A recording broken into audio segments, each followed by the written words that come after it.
We're going to be talking about looking at more use of graduated sanctions, right? Let's address the behavior.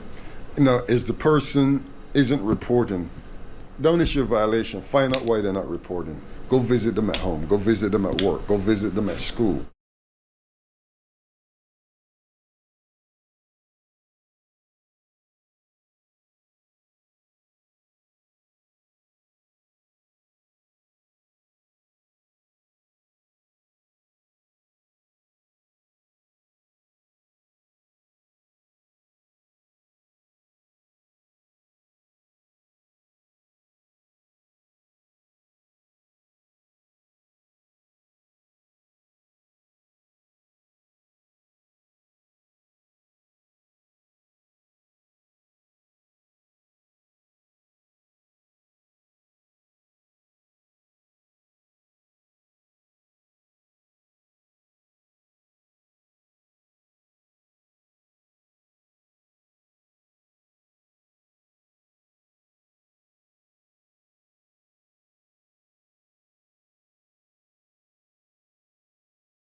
He is Jim Browdy. I am Marjorie Egan. You are listening to Boston Public Radio, 89.7 GBH. We are broadcasting live from the Boston Public Library and streaming at facebook.com/GBH News and youtube.com/GBH News. Good morning, Jim. And hi there, Marjorie. How are you? I'm very well, thank you. So a week, not a week from today, Tuesday, as in several days from today, Maura Healey will join us at the library live for an hour of Ask the Governor.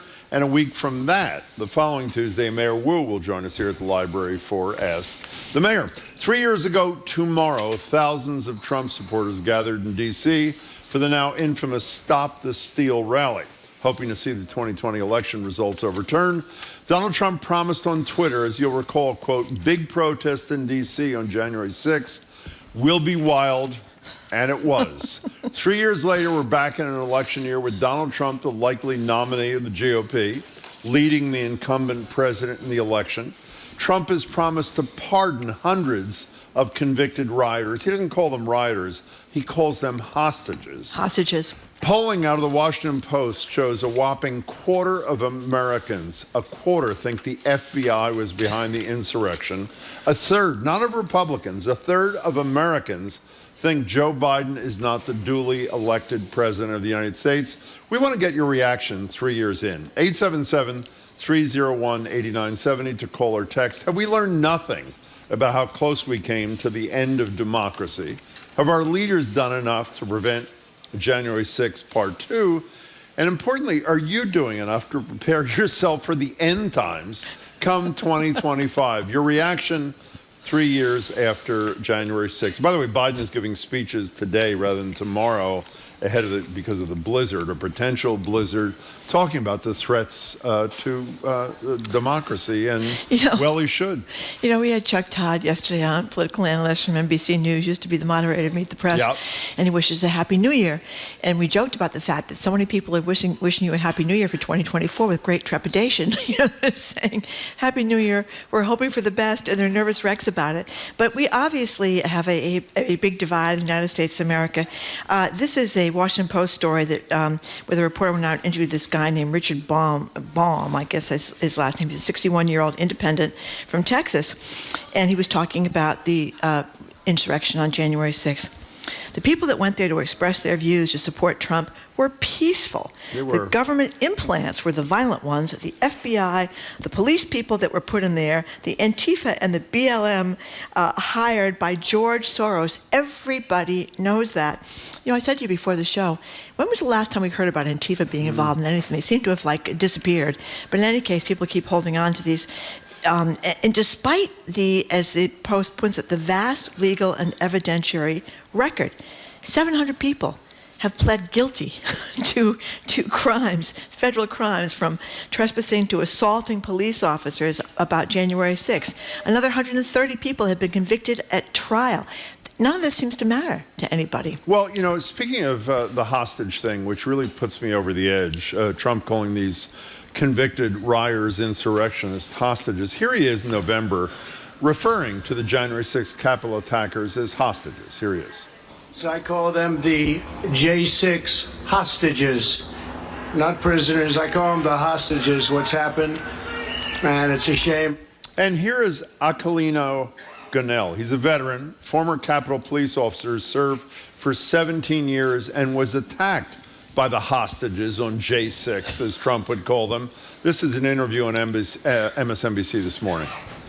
Having that separation in time away from the Capitol and not dealing with protecting the same people who are now saying that nothing happened on January 6th allowed me to heal. These are the people that say that they are pro-law enforcement and support the police. I was assaulted by more than 40 people on January 6th. These are violent people. Whether they were violent before January 6th, I don't care. Whether they were good people or not, they did it on January 6th. They were showing me who they were. And who they are and who their leader was. 140 law enforcement people, Marjorie, were injured on January 6th. 5 law enforcement people died within days of January 6th. If one law enforcement person in this country is voting for the leader of the insurrectionists, we are doomed. We are really damn doomed. The number's 877-301-8970. And by the way, one hopeful note. Well, I don't know if it's hopeful or not. A lot of people have different opinions. Speaking of insurrection, we have talked a lot in recent days about the Colorado Supreme Court, the Maine Secretary of State ruling Trump off the ballot. Some, even David Axelrod, who's no fan of Trump's, obviously, he's an Obama guy, think it's a horrible political idea. There is an organization called Free Speech for People that is litigating this issue around the country, has filed litigation in the last few days in Illinois and in Massachusetts to strike Trump off the ballot. 2 of the leaders of that organization, John Bonifaz and Shannon Lewis Reardon, who ran for Attorney General, will join us on the show on Monday to talk about their efforts to, again, dump Trump from the ballot in Massachusetts and Illinois. And then maybe we'll talk to you on Monday about whether or not you think it's a good idea. 877-301-8970. You know, not only in answer my own question, have we learned nothing? It's gotten worse. You saw that other poll that shows that Republicans are less likely to think there was violence on January 6th. They are less likely to believe that Donald Trump did anything wrong as the ringleader of this thing. So by November of this year, I'm assuming that, I'm serious, they will have basically absolved him and the rioters from any responsibility for what happened. I mean, it's just unbelievable. It's like we're living in Alice in Wonderland It world. really is. It is. It's amazing how fast things have gone south around here. Anyway, let's start with Dan in Georgetown. Hi, Dan. Thank you for calling. Dan. Welcome. Hi, thank you for having me on. Sure. And Alice in Wonderland or Twilight Zone, I think is correct. What I think is very interesting is the fact that the insurrectionists and the breach of the Capitol there stopped the proceedings that were happening in the Senate and the House, and what was going to happen. And what was on the docket was hours of debate about voting irregularities in Arizona. So the certification for president had stopped hours before the breach in the Capitol. Everyone went back to their chambers, and we're getting ready for hours of debate about Arizona. Well, if I may interrupt you,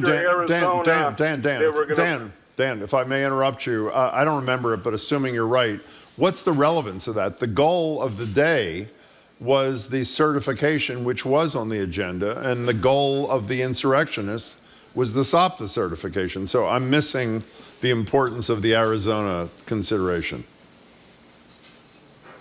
No, what I'm saying is with the breach of the Capitol stopped debate. So what was going to happen was debate of voting irregularities in Arizona. For the first time in the history of the United States, 2 senators stood up. Senators, not people in the House of Representatives. Yeah. They said there were problems with voting in Arizona.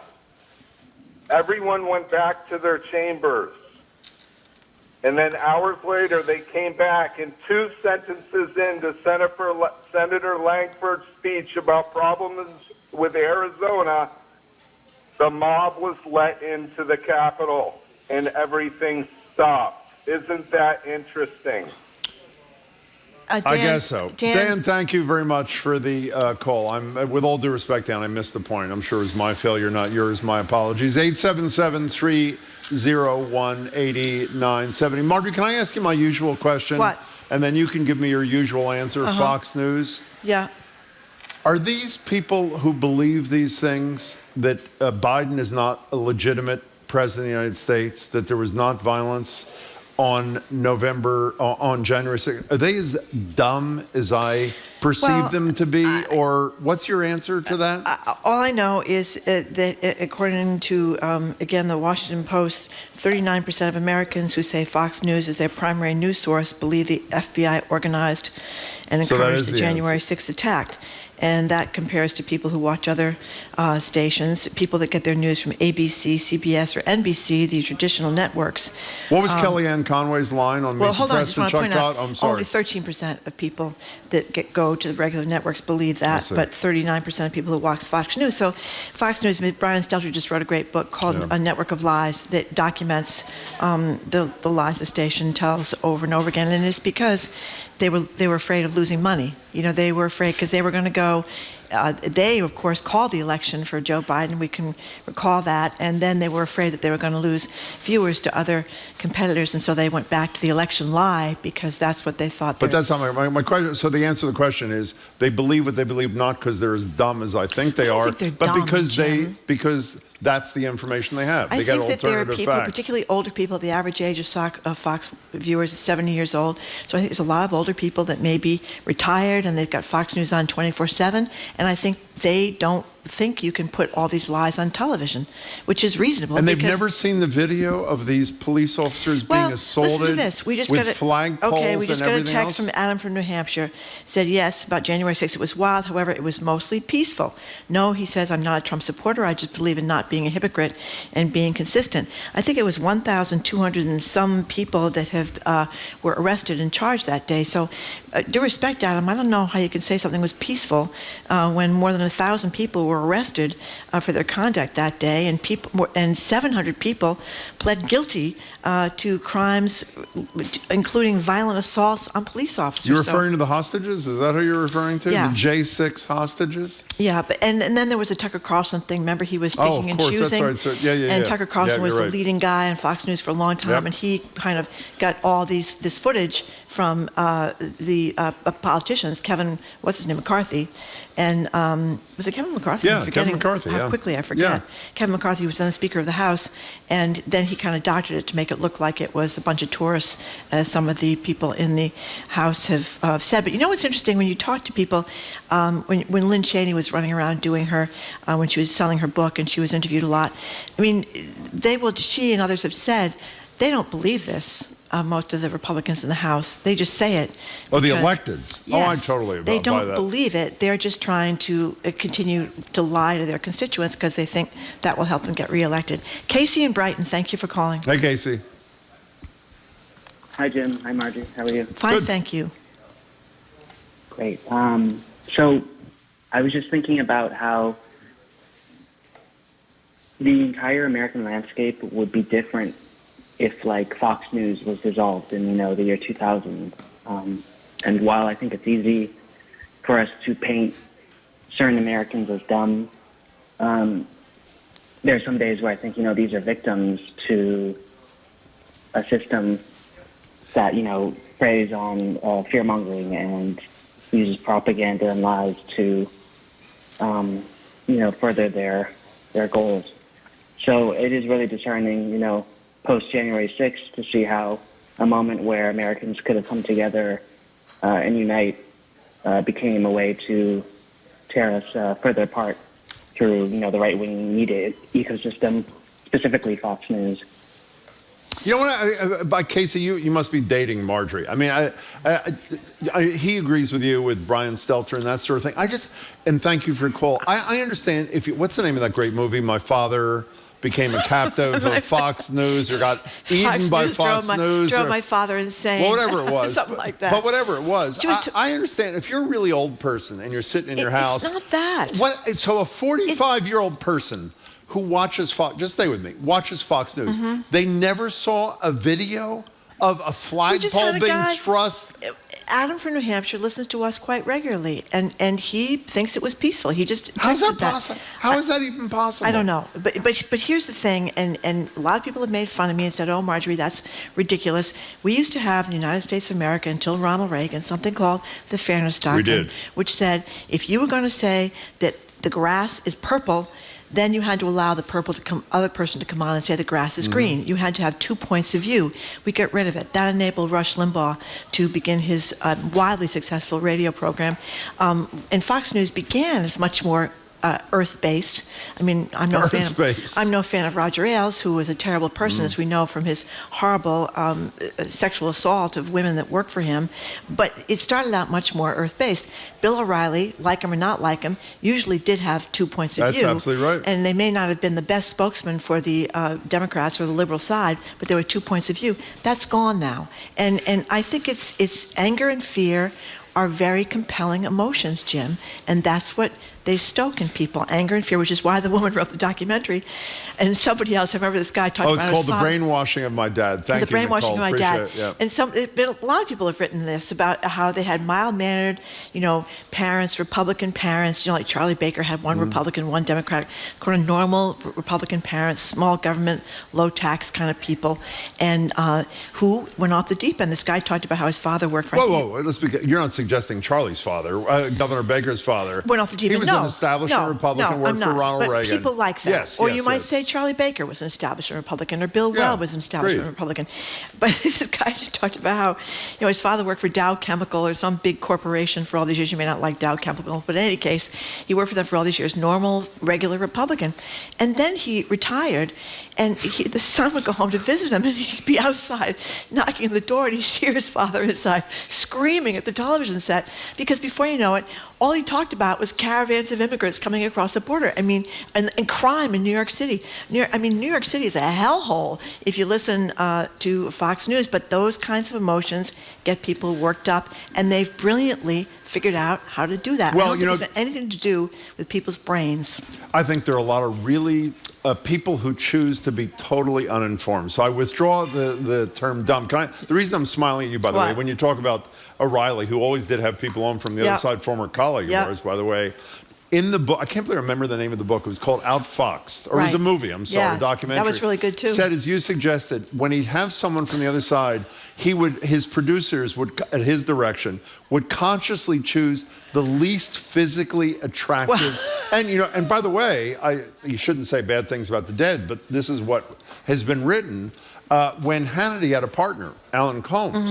Hannity was this good-looking, young, whatever. That's right. Alan Combs, others have said, was not the most attractive guy. Yeah. And it was Hannity and Combs before. And by the way, do you remember when you were locked out of the Democratic Convention in 2004? I do. With Alan Combs, and Triumph, the comic insult dog, came up to you and started saying, "Oh, Alan Combs locked out of the TD Garden," or whatever the garden was called then. Yeah, the firefighters locked us out because of crowd control. But anyway, Fox News has beautiful production, and every woman on Fox News is absolutely gorgeous, and in a very, I think that they're allowed to wear pants now. Under Roger Ailes, women were not allowed to wear anything but. Is that true? Dresses, the shorter, the better. Lorena in Arlington, you're next on Boston Public Radio. Welcome to the show. Hi. Hi, thanks for having me. Sure. So my take on the election deniers is this. I think that they are made up of two groups. What are they? The first group is basically the people that I like to think are a little bit smarter, and they don't actually believe in the election being taken away from Donald Trump. They actually lie to the public and say they are deniers because it pushes their own agenda. They want what Donald Trump wants. So they are denying the election, not because they truly believe it, but because it serves a purpose for them. I think that's a great analysis. What's the other school? Well, the others is that this actually ignites those people who are what I like to call the sheep, the followers. And these are the people who are not as, I hate to say it, but not as, well thought, not as smart per se. And they just follow what others are saying. So these are the people that actually do believe that the election was stolen from Donald Trump because this is what they're hearing from everybody else. So I don't really know which is scarier. Those, who do we need to be more afraid of? Those who do believe that the election was fair but deny it to serve their own purposes, or those who actually do believe that the election was stolen. Lorena, that was a fabulous call. Yeah. Make another one soon. Yeah, thank you very you. much for being in touch. This is from Denise and Dennis. She says, Happy New Year, Jim and Marjorie. I can't take it. I'm preparing myself to hear that Mr. Pillow, a.k.a. JFK Jr., will be named as the grifter's running mate. You've heard that, Has Mike right? Lindell endorsed Robert F. Kennedy Jr.? No. Oh. People think that Lindell is the reincarnation of JFK Jr. Oh, Or JFK Jr. Or Oh, I'm maybe sorry. I thought you said JFK Jr. never died on the airplane. It was all a hoax. And Mike Lindell, JFK Jr. and Mike Lindell, was there any more handsome man on earth than JFK Jr.? I don't think Mike Lindell is quite up to the... Yeah, he's in big financial trouble. He's in big financial My problem. Pill, whatever it's called. My Pillow, Mr. He's Pillow, having a lot of problems. whatever it is. And Jim and Marjorie were being, Sig in Tewksbury wants to remind us to bring up the latest reporting for how much money Trump made off China, Qatar, Saudi Arabia, and other countries. $5.5 million spent by Chinese government officials at Trump hotels while he was president of the United States of America. Which is against the law and a violation of the Constitution. But by the way... The Emoluments Clause. Yes, but that's only a part of it because that's all What's the the other information part? they were able to get at this particular juncture. And the reason this becomes such a big deal is because Republicans are trying to impeach Joe Biden, alleging that he made all these monies from these very same countries with no evidence that he did. His son had a lot of shady dealings, but there's no evidence that Joe Biden did. But Donald Trump himself made at least that much money from those hotels and more hotels we don't even know about It's yet. an uplifting segment so far. It is an uplifting segment, but you have to keep your sense of good way to humor start about the this, show. Jim. You know what I mean? I think someone just texted and said maybe they're about to call, saying they're loading up on spam for the... Got to buy a lot of spam to get for through the new this year. Anyway, we're talking about the state of democracy in the United States 3 years out from the insurrection, January 6, 2021. We're going to continue talking about it after a quick break. The former president says the people that were arrested and pled guilty, they're just hostages, they did nothing wrong. The police officers who were there that day, beaten extremely badly, obviously don't think that's true at all. You're listening to Boston Public Radio, 89.7 GBH, broadcasting live from the Boston Public Library, streaming at youtube.com/GBH News and facebook.com/GBH News.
Welcome back to Boston Public Radio. Marjorie Egan and Jim Bradley were live at the library, streaming at youtube.com/GBH News, facebook.com/GBH News. Next Tuesday at the library, Maura Healey joins us for Ask the Governor. The following Tuesday, Mayor Wu joins us for Ask the Mayor. If you're just joining us, we're talking about the 3rd anniversary tomorrow of the January 6th riots. I want to get your reaction to the state of our democracy after people attempted to overthrow it 3 years ago tomorrow at 877-301-8970. You know, language really matters.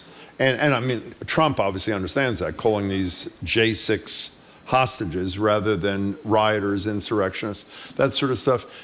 Do you think we gloss over the fact, I know intellectually most of us understand this, there was an attempt led by an ousted president, he was still president, to overthrow the government of the United States of America.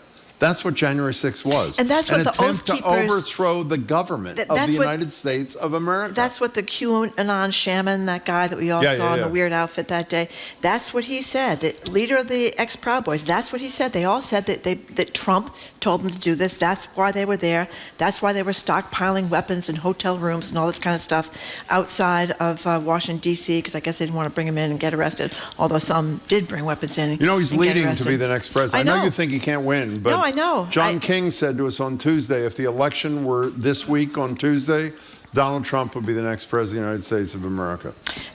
Yes, I know that. And by the way, we have a lot of people that are saying that they're taking issue with the first caller who talked about people being let in. They weren't let in; they broke in. And that was a caller about the Arizona. Yes, whatever. and we have a texter who's explaining what he was talking about. Oh, I'm sorry. What was he said? The subtext of what caller Dan was trying to sneak in is the crackpot conspiracy theory that rioters were "quote unquote" let in to interrupt debate on the floor by Arizona, insinuating it was a conspiracy by the left to halt a process that would favor Trump. So that's, I guess, what he was Dan talking from about. Georgetown. Got And it. Adam just texted back, because I've been talking a lot about Adam, who called this peaceful. He says, Marjorie, 10,000 people showed up at that rally, so if 1,000 people were arrested, I would still say it was mostly peaceful. We'll just have to agree to disagree on that one. But well, I don't Adam, know about thank that. you for, I don't agree to disagree. Thank you anyway for texting back. David in Gainesville, Florida. You're next on Boston Public Radio. Thank you for calling, David. Hey, my pleasure. Thanks for having me. Sure. If I may, I think Kurt Vonnegut from The Great Beyond is looking down on this, is shaking his head, saying this stuff just writes itself. It's insanity. But if I may, and it's not even the elephant in the room, it's the rhinoceros in the room, and it is Fox News. It is a seditious propagandist machine.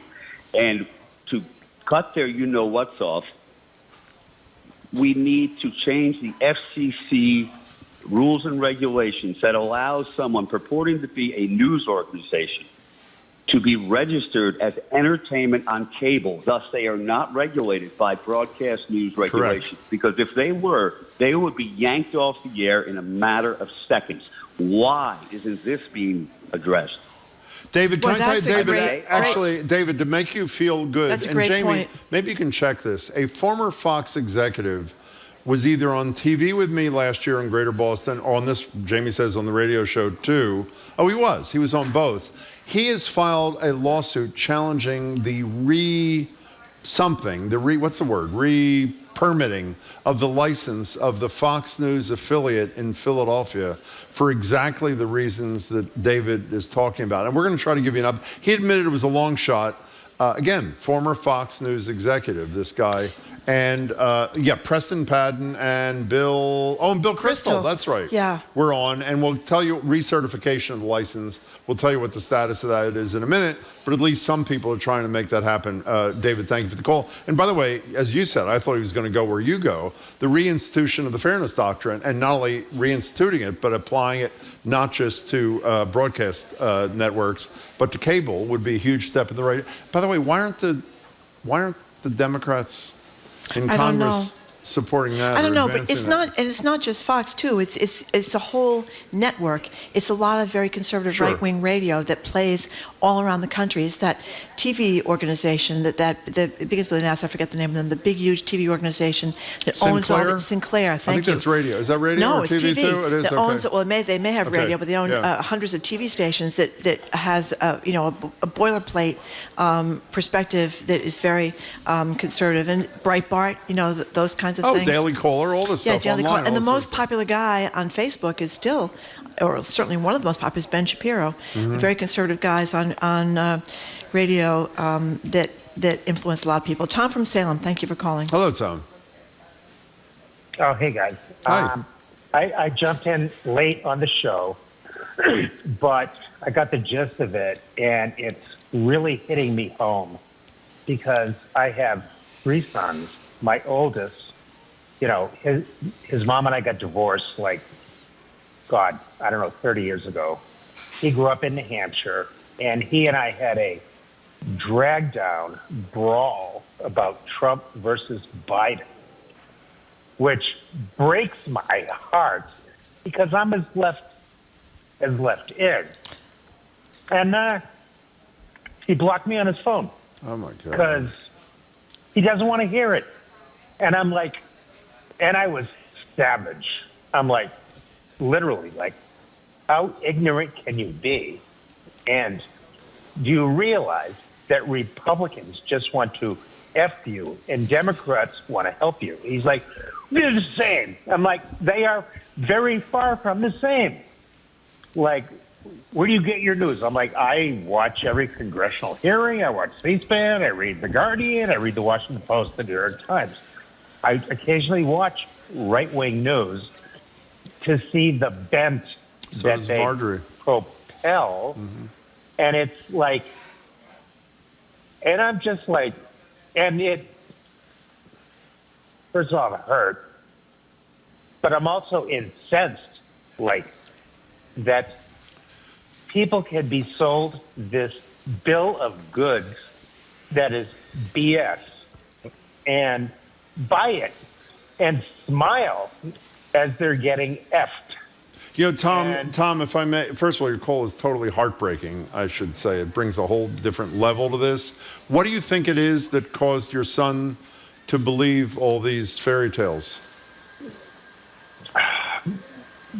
That's a magical question, Jim. It's like, I mean, and really, it probably starts, and I was late joining the show, but, That's okay. You know, when you think about, like, say, people that listen to Fox News, right? It's like, well, where do you get your news? Yeah, that's what we were talking about. If you get your news from ultra right wing, and it's news, air quotes, news, you fucking, pardon me. Oops, it's okay. You believe everything that you hear, right? So, and if you listen to that for years, then, and you don't hear opposing views or do any sort of research to look for opposing views, then you believe that as facts. Tom, we got it. We got to go. I just hope, I mean, I don't know if you're ever going to be reconciled politically. I hope as father and son you're reconciled. It's a really painful story. Thank you. Tom, thank you for the call. And I think Tom is emblematic of lots of people that go through this in their families. And you know, some of us go through it with people who are extremely smart and extremely well-read in history. Do you remember, before we take a break, shortly, right after Trump, I think it was right after Trump was elected, so it was what, 7 years ago, we had a caller, I know you'll remember her, who every time she ever called mentioned her fiance. Yeah, that's right. And you already know who I'm talking about. I do. And when she called and she always was calling about Trump and how much she couldn't stand Trump and that sort of thing. And in the middle of the call, Marjorie or I said to her, why haven't you mentioned your fiance today? Would you have a fight or something? And what did she say to us? She said they broke up. Why? Because of Trump. I mean, it's like Tom and his son, which is really, it's horrible. It's horrifying. In any case, thanks for your call. We appreciate it. Yeah, we're going to talk up next with Michael Curry. He's from the Mass League of Community Health Centers and the NAACP. We're going to talk to him about this COVID resurgence, this new tool to combat drug overdoses, and efforts to weaken diversity programs in universities and companies. You're listening to Boston Public Radio, 89.7 GBH. We are broadcasting live at the Boston Public Library and streaming at youtube.com/GBH News and facebook.com/GBH News.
Welcome back to Boston Public Radio. Marge Regan and Jim Browdy. We're live at the library, streaming at youtube.com and facebook.com/GBH News.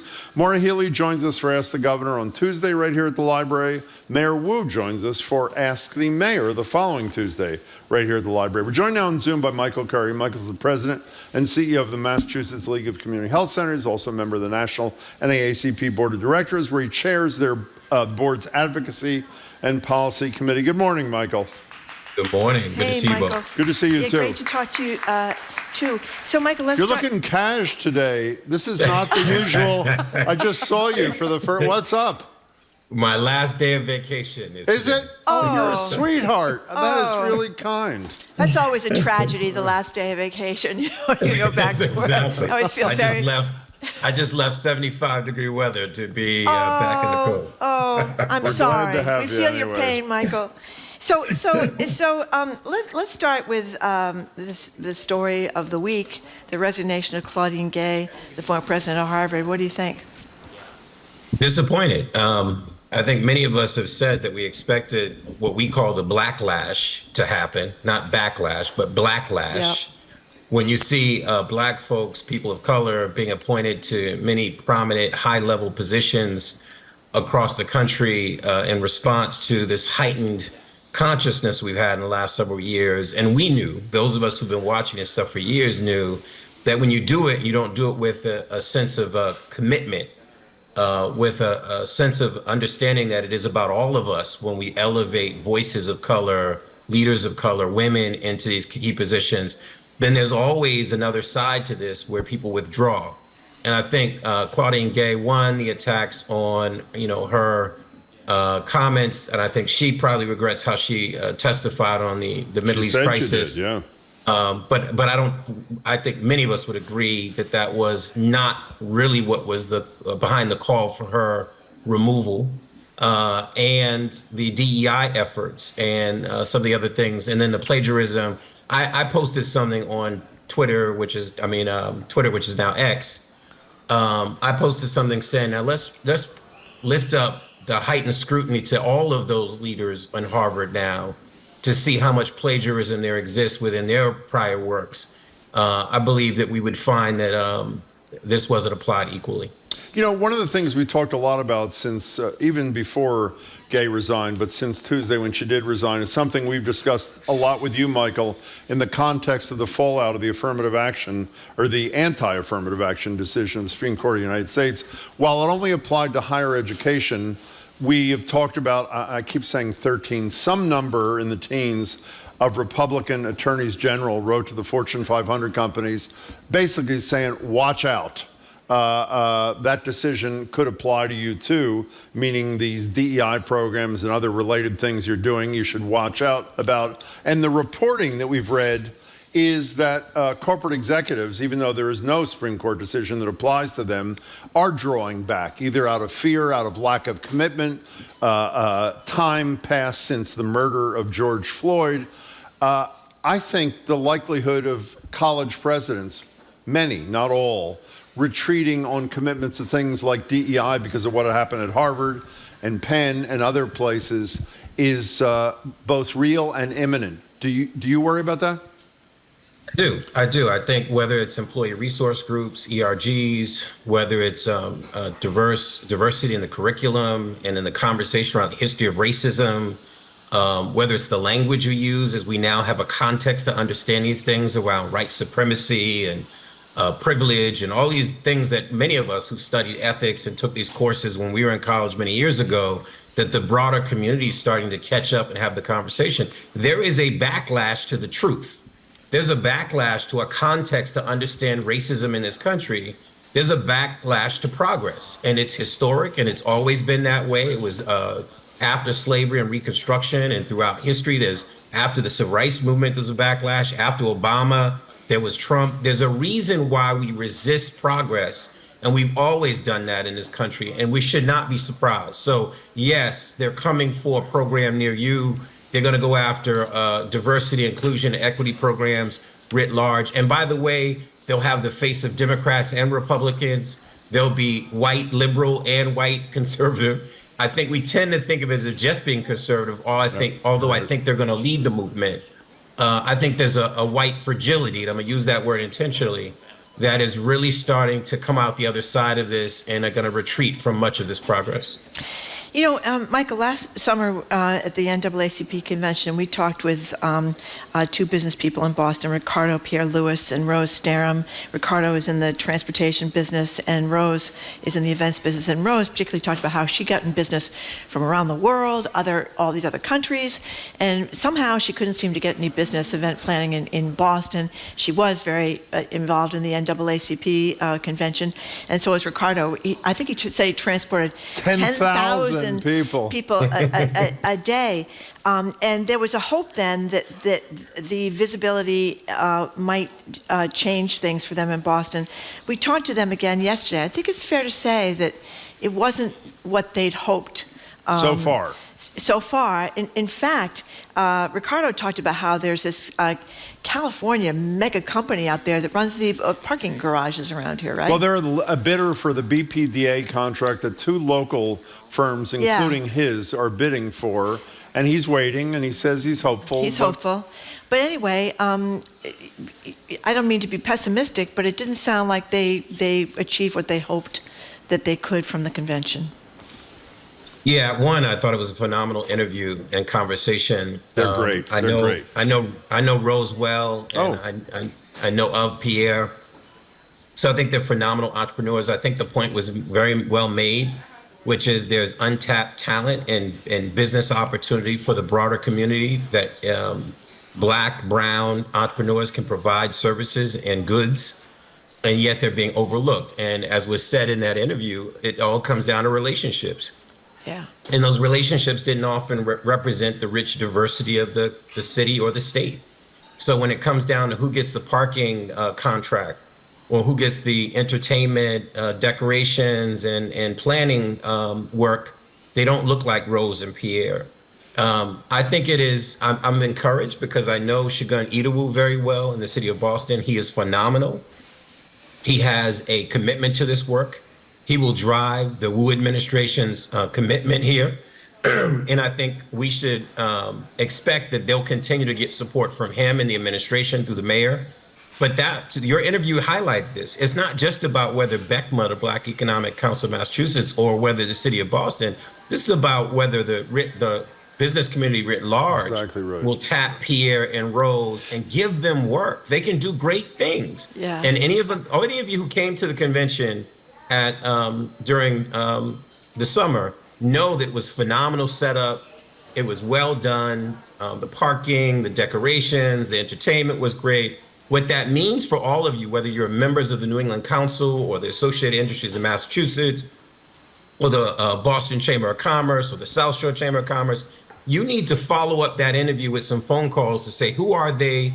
And how can I tap into these folks and get our members to be exposed to them as well? I'll mention it to Jim Brett and the leadership of AIM and other business groups because we need them to get more business. Jim Brett, New England Council, and obviously the Boston Chamber. I mean, the most significant moment in that interview, yes, they were both fabulous, by the way. They're going to come back, was when Rose said we can actually do good business for companies that aren't just owned by people of color. Absolutely. And maybe it's time for those white-owned businesses and their trade groups to be as committed to this as they said they were during the July convention. So we shall see. And we need them, and I think this term was used, we need them to scale, right? Mm-hmm. So they're doing a degree of business now, and of course, Rose and her colleagues are doing work across the globe, which is just phenomenal. Yeah. Usually when you start doing work across the globe or across the country, that solidifies you to get local business. It shows how hard Boston is, a hard nut to crack, when these young ladies are getting business across the globe and we're still not giving them business here. By the way, not just across the globe. She's worked for President Obama and a vice president. I'm not sure which vice president as well. She's worked for them and couldn't get a contract here. Well, not only that, I mean, how impressive and dynamic were the two of them? They're fabulous. Not to mention extremely attractive people. Not that that's supposed to matter, but so I am a superficial person. I couldn't resist sliding that in. Well, I mean, look, it was he's like laughing. Obviously, he's buying into it too. It was kind of like, wow, okay. Hey, Michael Curry, let's go to your League of Community Health Centers hat. How nervous are you about COVID come winter of 2024? Yeah, I mean, I'm always nervous, and I'm getting nervous because, of course, people are vulnerable. And for folks who have cancer or diabetes or heart disease or asthma like I do or others, when these seasons come around and we're in closed door settings, when folks aren't masking, when, somewhere across the country, under 20% of people have gotten boosters, or in Massachusetts, 17%. Yeah. Incredible. People are just resistant to the precautionary things that we know that work, that save lives and keep ourselves protected and those around us. We're not doing that anymore. And it makes me extremely concerned that between the flu and COVID and RSV and some other things, we're going to see a pretty difficult winter months. And maybe for some of us, it'll be just a temporary cold or some symptoms. But for some of us, we may see the loss of some life. Now, vaccines, we know, save lives. But with people being resistant to taking them, I'm super concerned. So we may, and I'm thinking about it as an employer, how I think about our office, how I think about masking, maybe during January to February. I'm already starting to think about some strategies, even as an employer, to keep my employees safe. Before we leave this topic, you can never talk enough about how horrible the leadership of government in Florida is. Have you read the stories that the Surgeon General, and he has a record that is as bad as what I'm about to say, Ron DeSantis, the Surgeon General, said in the last few days, he warned people against taking mRNA vaccines that have saved millions of lives because they, quote, will contaminate your DNA. This gets back to me saying people stupid before. Well, and your argument, this is where they get their information. When you hear, he's a doctor, he's the Surgeon General. I know he's beholden and at the knee of Ron DeSantis, echoing this total dangerous, deadly BS about DNA contamination. What kind of reaction do you have? It would be so much bigger than that for me, Jim, because I think about the Trump administration. And I think about all the foolishness we heard during those 4 years. As our president at that time, Donald Trump, was trying to lead us through a pandemic as well. It is the sign of the times. We're in a really difficult place where people make up facts, where people are not speaking to medical science, to what we know is true. They're fabricating, and then it's becoming gospel, and people are, as I think Marjorie pointed out earlier, people are forum shopping now to go where they get the news that comports with what they believe. And it's a really scary place, and we're about to consider reelecting that man who by far gave birth to this false news, this fake news, and fake science. We're about to give him an opportunity to come back to the White House. That terrifies me. So it's not just about Florida, because he terrifies me as a candidate as well. But it's about this whole culture that exists now. One last thing about this. I don't mean to obsess on it, but I am obsessing on it. This Florida Surgeon General, because it's not just one and done. There's been repeated conduct. How do you live with yourself? This is an educated man who appears to be relatively smart, who goes home at night knowing that you gave the public, quote, information that is going to cause people to lose their lives. I mean, it's just, it's unimaginable to me. Well, it's funny when you say that, Jim. I think you can be smart and crazy, right? Yeah. You can be smart and conspiracy minded, right? You can be smart. And so smart totally doesn't negate the fact that people bring, their warped sense of society, the truth, what's right, what's science. We know that we've had quack doctors and fake, misleading scientists over the years. In fact, I always talk about Tuskegee syphilis experiment. We're by doctors who thought that black people carried syphilis, and we were the syphilis-soaked race. So it's ingrained in our history that there are always doctors who lead us the wrong way and don't speak truth. He appears to be another one. We're talking to Michael Curry, President and CEO of Mass League of Community Health Centers. He's also a member of the National NAACP. This is a fascinating story about these little small strips of paper. We have a continuing problem with deaths from drug overdoses in Massachusetts. I didn't realize up to 2,000 lives a year right here in Massachusetts. Anyway, tell us about these little strips of paper that can detect fentanyl in drugs, which can be fatal to people. Well, one, and we talked about it before, the three of us, is that there's a movement around harm reduction. How can we minimize the risk of people dying while they're engaging in the use of drugs? And whether it's the great work of organizations like RISE or the work out of the Boston Public Health Commission or the Department of Public Health, people are on the front lines of leading these conversations around needle exchanges and safe consumption sites and the many versions of what harm reduction looks like. This is another version of that, where these test strips can detect some degree of fentanyl that exists within drugs. So if John, named the person, is about to do drugs, and nothing we say on this call right now is going to stop him from doing drugs, but if he can do a test strip to determine that there's a degree of fentanyl that is dangerous and may cause him to lose his life, and we can give him the opportunity to test those drugs and save his life, how dare we not do that? We have a responsibility to do that. And now the legislature is really opening up the opportunity through a bill that's moved through the Senate. Credit to my friends in the Senate. And now we'll go to the House and potentially make these legal test strips where folks who are using can save their own lives if they can detect fentanyl. Yeah, but I hate to. That is good news. I always have a however, and you're a much more diplomatic person when it comes to Beacon Hill and in general, Michael Curry, than I am. We're the 37th damn state in the country. By the way, we haven't even made it law yet. It unanimously passed the Senate yesterday, as you said. 36 states saw the wisdom and the public health value of this before we did.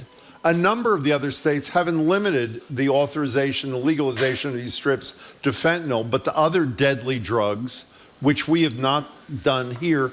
Why are we so slow to do so many things that are so obviously in the interest of people's health and happiness? Well, the diplomatic side of me is about to answer the question. So, I knew it would. I'd say if we had to put a grid together with all the states and things that are progressive, things that are really moving the needle, pun intended, around how to save lives, we would fare well. We would be, and COVID was an example. We responded to COVID in a much better way than the rest of the country. Yes, we did. What it says is that I often use the phrase, we're the best of the worst, meaning everybody sucks. But the reality is we suck less than the rest of the country. So we have an opportunity to identify where there's opportunities to do better. And this is a great example around fentanyl test strips and how do we do that. I reached out to my staff just to get a sense for community health centers and how we're responding. And about a dozen health centers are already handing out fentanyl test strips and are already, Brockton was mentioned in a recent article that they're doing this. So we've already gotten ahead of this policy change. And people are doing it on the ground and saving lives on the ground. Massachusetts now needs to live up to what we always champion. We want to be the first, the best. This is another way we can do it. Well, so you know what we're going to do when you're not on vacation? Maybe next week, we're going to have a diplomatic-free interview with Michael Curry. You may not take a diplomatic position on any issue. Okay. You have to raise your right hand throughout the whole damn thing. But in any case, in the interim, keep enjoying that vacation. It's great to see you, Michael. Thanks for your time. Thank you. Thank great you. to see you both. Very much. It's great to see you, too. We've been speaking with Michael Curry. He's president and CEO of the Massachusetts League of Community Health Centers and a member of the National NAACP Board of Directors, where he chairs the board's Advocacy and Policy Committee. Right after the noon news, we're going to speak with GBH's Callie Crossley. We're going to talk about migrants in Massachusetts getting work permits, this vibrating capsule that supposedly is going to rival Ozempic in battling the nation's obesity epidemic, and a little bit about, well, a lot, I hope, about Barbra Streisand's book, which I'm fascinated by. That's going to be next on Boston Public Radio, 89.7 GBH. We're broadcasting live from the Boston Public Library and streaming at youtube.com and GBH, at facebook.com/GBH News.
let's start rewarding people for being good on probation. If you've been on probation for a year and you've done well and you've got a 2-year period, can we shorten some of that? And at the heart of all of this fundamental stuff is how can we be a greater resource as a court system versus this perception about just punishment.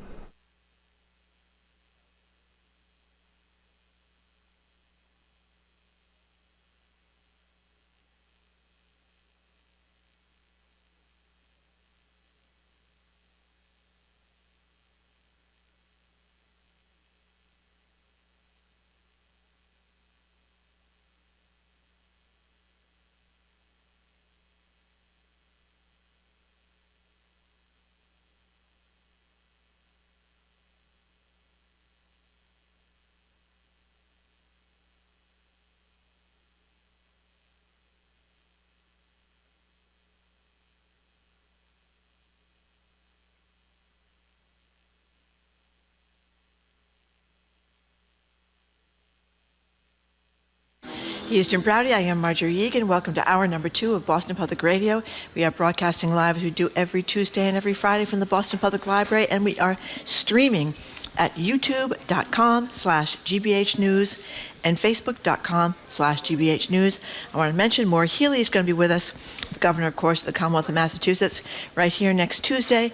And Mayor Michelle Wu, the mayor of Boston, will be with us the Tuesday after that. Hello again, Jim. Hello again, Marjorie. Just an update, by the way. We were talking earlier about a challenge to the license of a Fox outlet in Philadelphia led by a guy's organization. The guy is a former Fox News executive. It's called the Media and Democracy Project.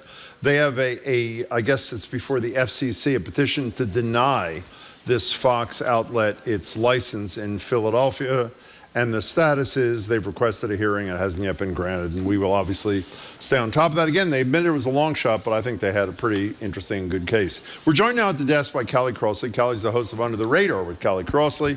You can catch that Sunday nights right here on 89.7 and 6. You can also hear Callie commentaries on Mondays for GBH's Morning Edition. She's also the co-host, what was that, for GBH. Did you say something? Callie said something. Oh, hi, Callie. I said nothing. You said nothing. Okay, Callie said nothing. Whatever she didn't say. She's also the co-host for GBH's The Culture Show, which airs daily at 2 o'clock right here on 89.7. Hello, Callie Crossley. Hello. Hey there. Hello, Callie Crossley. Hello. So, Callie Crossley, I don't want to goof this up. You are not just an alumna, I should say, of Wellesley College. You're like... You're I'm a big distinguished alum. You're a distinguished alum, but aren't you like... I thought you were on the board. Yeah, I'm on the board. Yeah, you're on the Trustees. board. So Yes. Even better to comment. What do you think about Claudine Gay resigning from as someone who knows a lot about the way colleges work, particularly? Well, what I would say is that it's very tough, and I know how people are going to hear this, to be a pioneer and to be a racial pioneer. Having had that lived experience on a very tiny level of being the only one in many scenarios, it's a whole other world. So what you understand when you are there is that they are coming for you, whoever they may be, in whatever form. So that happened. So that's one response I wanted to have. I also was reminded when I saw her testimony, which is, what allegedly kicked this off, but we know that's not what really kicked this off. We know there was other stuff behind it. I thought about Massachusetts Governor Mike Dukakis and his response during the 1988 presidential debates. Oh, yeah. So for people who may not know, there he is on the debate stage, and Bernard Shaw asked the question, I know you're opposed to the death penalty, but if Kitty were raped and murdered, would that change your mind? And his response was, no, Bernard, and I think I've opposed the death penalty during all of my life. I don't see any evidence that it's a deterrent, and I think there are better and more effective ways to deal with violent crime.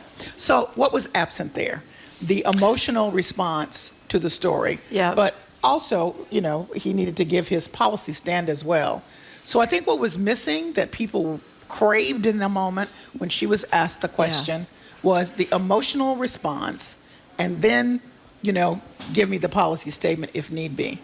But, she's trying to avoid many legal minefields. I mean, that's just what the situation was. So you can argue about that or not, but that's what she was prepared to do. And so in that, you are so focused on making sure you don't hit the landmines that I think she didn't respond from an emotional standpoint, and that sent people to another place and gave, as we know, Elise Stefanik plenty of room. And the final thing I will say is this. When I say they're coming for you, that means that those are other people who have a different kind of lived experience understand that. And there is a reason that 15-year-old Claudette Colvan, who was one of the first to sit down in the Montgomery segregated bus system, was not the face of that movement. Why? Because she was not a pristine, clean, all around, everything's good. There's no way they're coming for her, but they're not going to come for her in this way. So they went with Rosa Parks, Mrs. Rosa Parks, married lady, dignified, long history of activism in the community, but who she was and what she had done, to a large extent, could not be questioned. Yeah. So here we have, all of those things are to be thought about. And then what can I say about Christopher Rufo, who made the statement well before all this happened that we're about the business of routing her out. And of course now people have dug up some of his stuff as well. So these are my visceral responses to the situation. I think it's very sad. This does not mean, by the way, people listening to me say, well, what about the plagiarism? Hey, her people said whatever she did was within the bounds of whatever. You can argue or not. The students say differently. I'm not on that campus to determine that. So you have a mix of things going on, but I think the bottom line is to understand that she had to know at the beginning they were coming for her. I don't know that she understood, how fast and how hard it was going to be. It's the line you used, come for her in a special way. You said a couple of minutes ago. One can be less charitable about how she performed in front of Congress. I'm actually less charitable than you are. Right. One can be less charitable about the plagiarism and still believe that if it was a white guy who had done the same thing, doesn't mean that that person wouldn't have been criticized, but not handled in the same way. Someone literally, as we started speaking, I don't think she wants her name mentioned, sent me a story from today's New York Post, where Nuri Oxman, who's a local scholar, admits to plagiarism in her dissertation. Her husband said she's human and people make mistakes. Do you know who her husband is? Bill Ackman. Oh, wow. The billionaire leader of the ouster she's at MIT, Oxman is. And by the way, Ackman was the lead person early on around issues of anti-Semitism, around issues of people not opposing anti-Semitism, led the charge and continues to lead the charge now that she is gone, at least gone as the president, around DEI stuff at Harvard. So apparently when his wife does it, it's human. And when Claudine Gay does it, it's a different kind of deal. And I think he that his stance is not opposing anti-Semitism in the way that he felt. I think that's exactly right. So that's different from not opposing. And by the way, for whatever it's worth, she apologized. I think to the Crimson. I'm not sure after the testimony in front of Congress, but apparently apologies are accepted from some people and not accepted from others. Well, the other thing, I just want to mention what Michael Curry just mentioned, is that do we know how carefully other people have been vetted?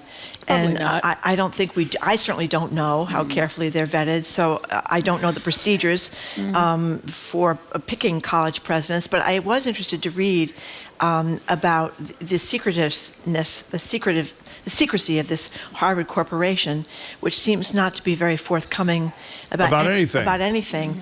And I thought that was unusual in terms of the way colleges operate. But I don't know. That's not different for that corporation. The way they've operated is the same way they've operated forever. For years, we hardly ever knew who was even on the thing. Right. So, isn't that? That's why I asked you about knowing about Wellesley. I mean, it seems like things are different. Yeah, so I don't think there's no uniformity around those kinds of issues. How Harvard runs their board of overseers or whatever is going to be different from what we're doing at Wellesley. Speaking of Wellesley, and you used the term racial pioneer before, there's a racial pioneer at Wellesley, Paula Johnson. And how did, I haven't read a word about anything on that campus vis-a-vis this whole last post-October 7th situation. Obviously, she wasn't called to testify before Congress. What is going on the Wellesley campus? So what Paula did 1 second or 2 seconds after October 7th was send out a note to the community saying this is horrific. We have to recognize it for what it is, the horror and the the terrorism, et cetera, et cetera. About 3 seconds after that, then there was some stuff on campus with some students who elected to not be well expressed that they didn't necessarily agree with that, and the administration and Paula said, no, that's not what we're doing here. We're on a campus. We're going to talk about it. And most importantly, she set up a situation where there could be faculty members to talk about the entire context of the conflict. She said, we're on a campus, and we have to understand what the context is. You may not agree. You may have your fixed positions, but you should know the whole thing. That's what we do. I just want to point these out because she got criticized for all of this. So there's no win here. Even if you're doing everything that you can do, there's been no win for people, who've been certainly out front and articulate about, where the stand is. I want to be clear that with regard to all of these situations, particularly in a testifying before Congress, she probably had her personal response. I'm talking about President Gay now, but she's also representing that institution. So that puts a different kind of thing on her. But this is very, very horrific. And students feel, you want to make sure the students understand you want to protect them, and their safety is of utmost concern, whoever they are on the campus and however they feel about this conflict.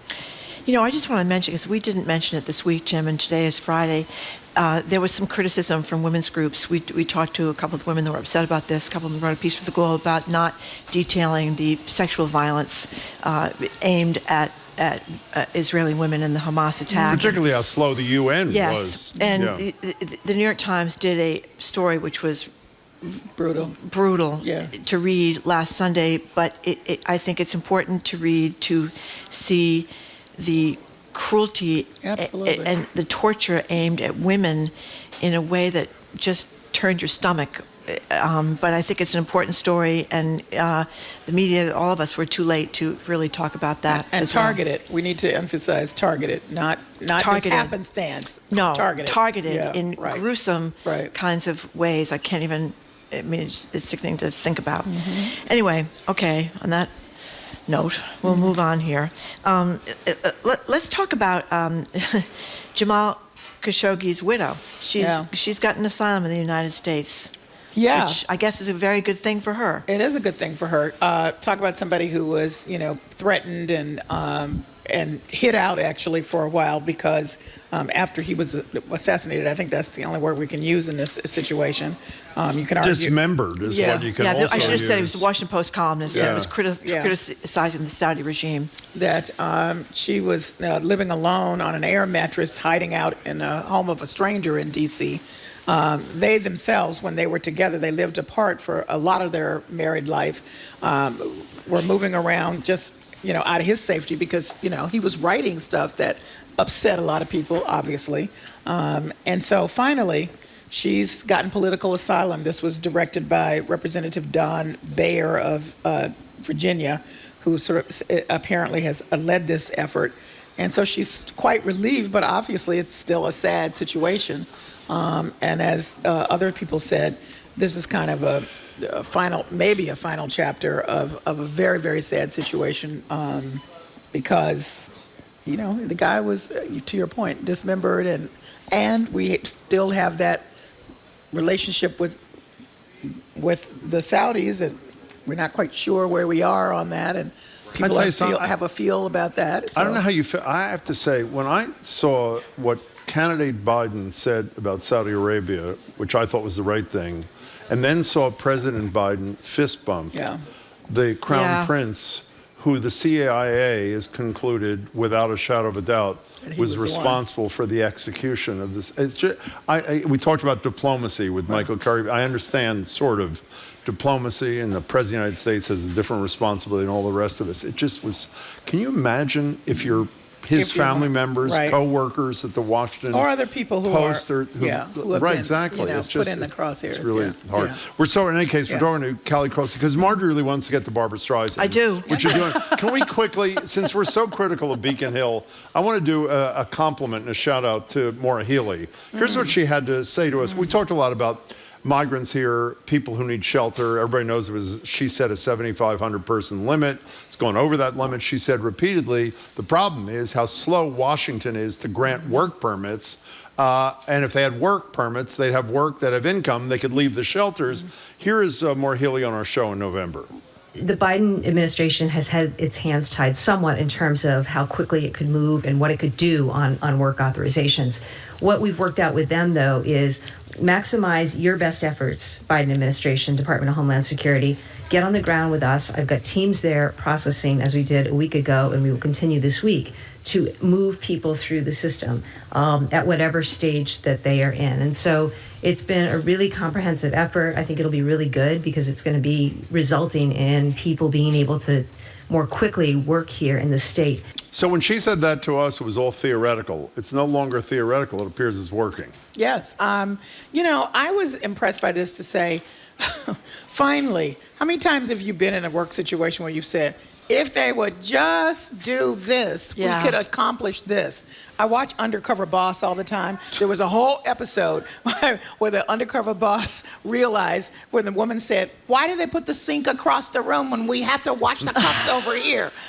Just changing that made a whole difference. That's what I thought about when I read this. So they have people on site to deal with the specific issues of some and the generic issues of just trying to make sure all these details, and y'all know how bureaucratic this can be cleared up right in the moment. So to go from 813 to 2,700 is pretty amazing. They're waiving fees, too. Yes. For a lot of these people are not in a position, because they don't have work permits, to afford even whatever the fee is, $495, and the state is, I don't know what mechanism they're using, is waiving the fees too. So good for Healey and her colleagues on this thing for doing the right thing for these people and for the state. So what happens here, Callie, is you tell us what's on Under the Radar. Yes. Marjorie found out that one of the things on Under the Radar was a discussion of Barbra Streisand's 4,000-page book. Yes. And she wanted that as an opportunity to talk to you about Barbra Streisand's book. So what is on Under the Radar this weekend?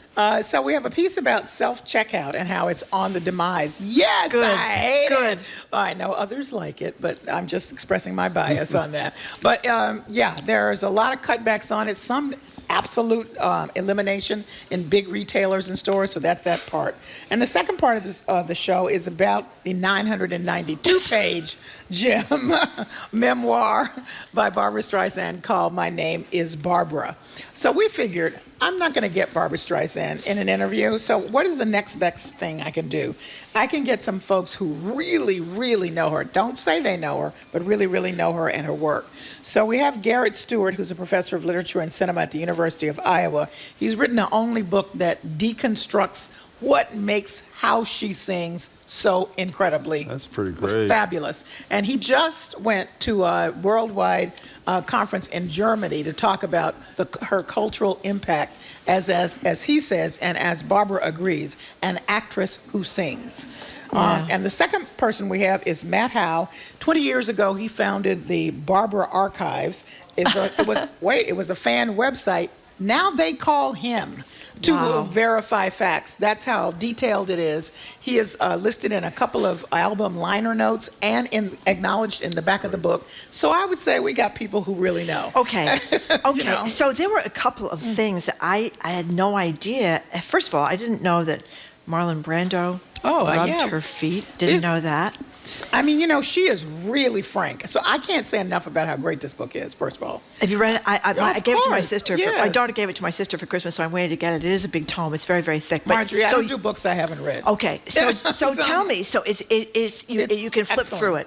Oh, it Page is Turner. really, it's really, and she wrote it, so it's really interesting. She didn't want to put all her ex-boyfriends in there, but the publisher was like, come on. So when she had to put it in there, she put it in there. She names names, she calls out stuff. I love it. All the people that were, I would use another word to her, she puts it on the page. Well, the stuff about Walter Matthau, I don't even know if we want to discuss this, how he insulted her terribly instead of hello, Dolly. And how about Mike Wallace, the great newsman from 60 Minutes? I mean, I think there was a little sexism there involved. There was a huge sexism, and she has chapter and verse, no pun intended, about all of the sexism that she faced, which really did limit the expanse of her gifts. Once you read this book, you don't have to like her now. The woman is talented, multi-talented. Yeah. I mean, there's one story in the book where she's recording a piece with huge orchestra, and she stops and says, I don't know, I think there's a note off. A note, people. And the orchestra guy, the conductor, and he says, who is, very supportive of her, Barbara, I don't think so. Turns around, looks at the people. What do you think? All the people behind him. And then one of the musicians says, I was... That's great. I mean... Does she have stage fright? By the way, she doesn't perform except at political things, which is almost never. She got really freaked out a couple of times by people who were mean to her and, just freaked her out. So she doesn't want to perform in person anymore.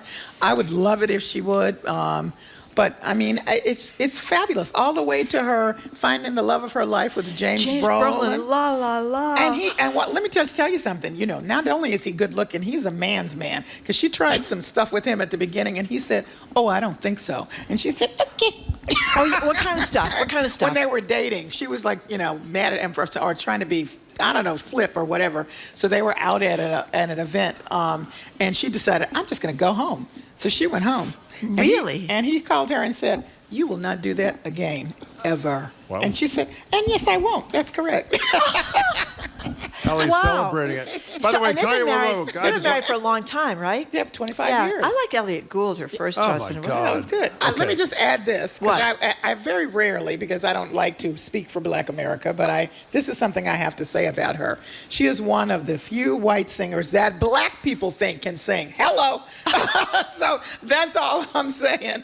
Well, I'm going to repeat. Marjorie knows this. I don't know if you know this. When I was a kid in Philadelphia, my mother, that's where Broadway shows used to do their, whatever that run is before they go to Broadway. Boston, too. Well, but mostly Philadelphia in those days. In any case, Boston's doing a lot of that now. I was a little boy when I saw a teenaged Barbra Streisand in Funny Girl. Oh, wow. Which is what, as Marjorie knows, I don't remember where I was yesterday, much less X number of years ago. And I remember that performance like it was yesterday.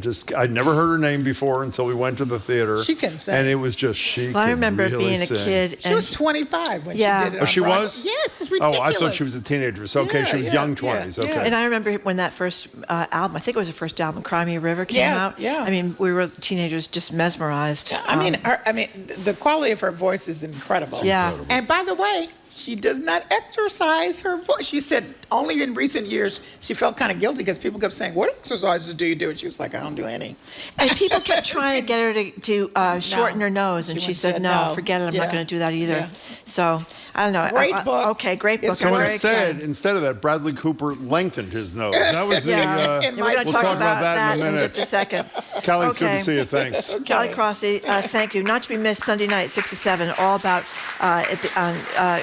Under the Radar, Sunday night, right here, 6 o'clock, 89.7 GBH. And the Culture Show. You can hear all of, but I wanted to say that's where we're going to hear about Barbra Streisand and if you're into that kind of thing and into getting rid of those machines.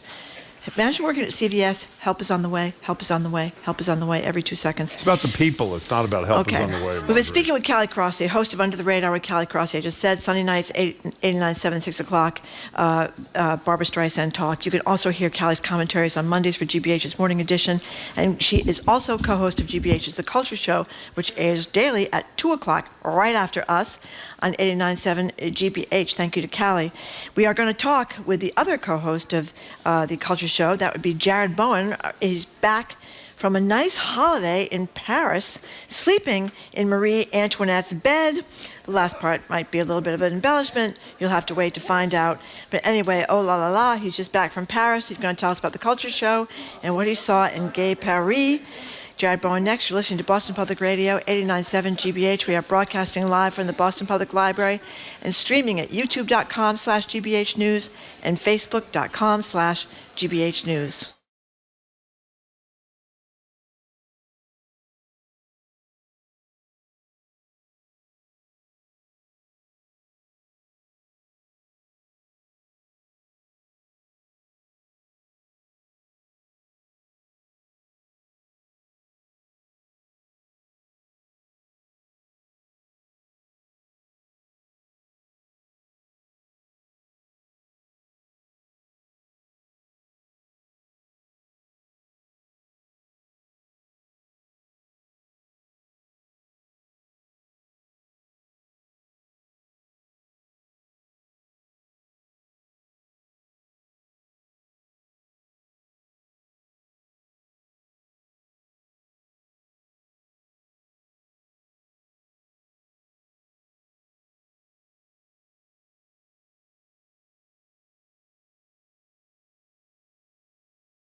Marjorie, I got caught eating. You have to introduce the segment. Okay, we're joined now by Never going to hear the end of this. Jared Bowen, who is the host of the Culture Show, which airs every day from 2 to 3, and he is the executive arts editor here at GBH. He's just back from a trip from Paris. Going to hear about that in just a second.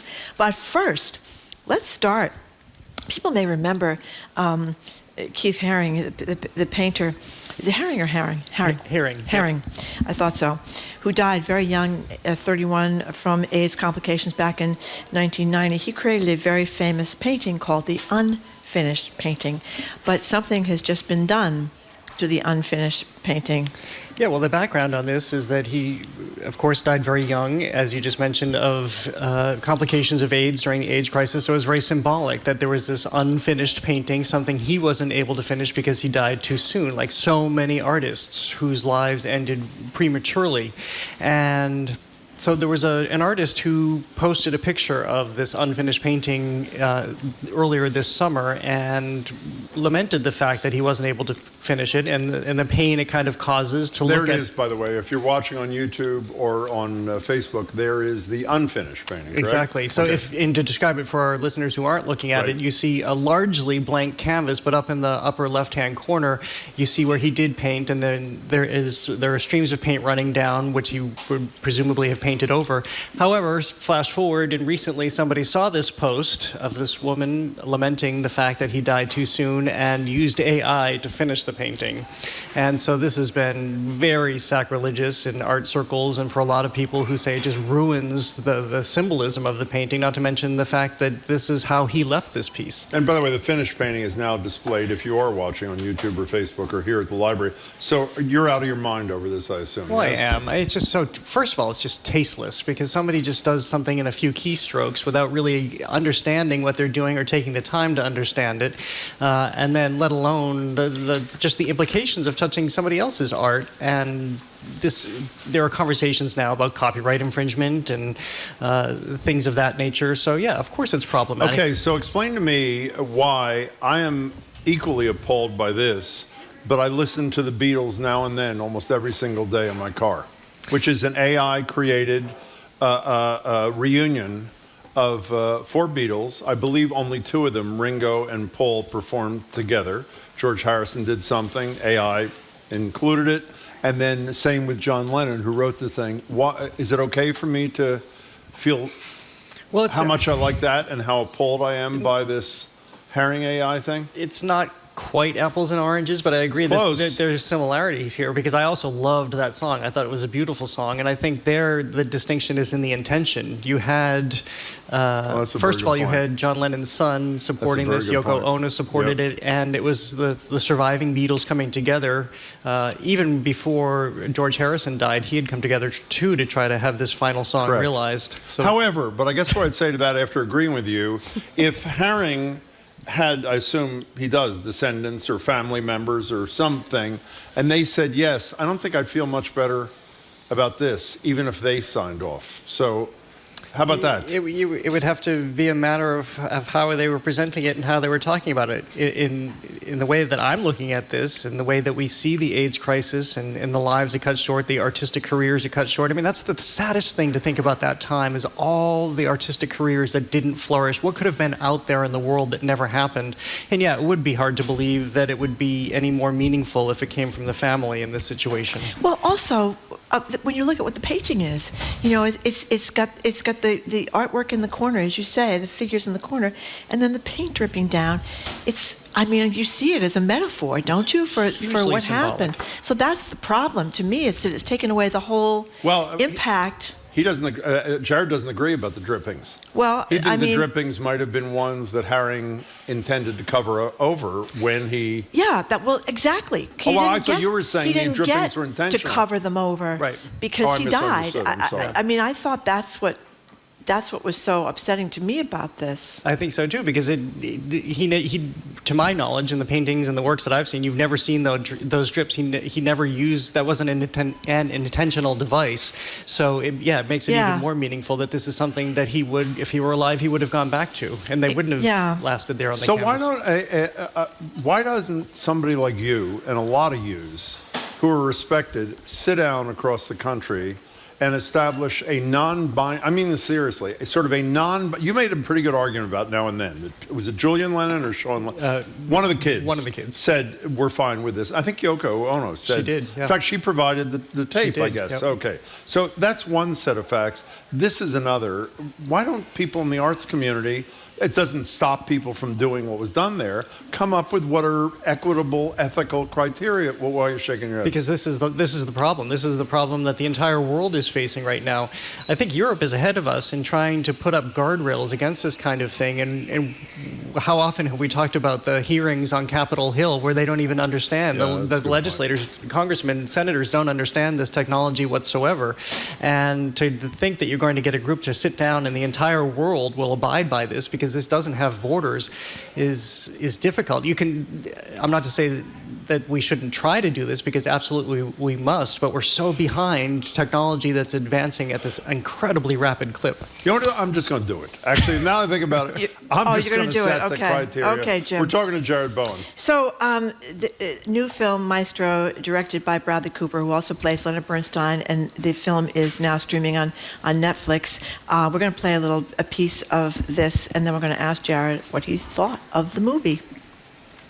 If summer doesn't sing in you, then nothing sings in you.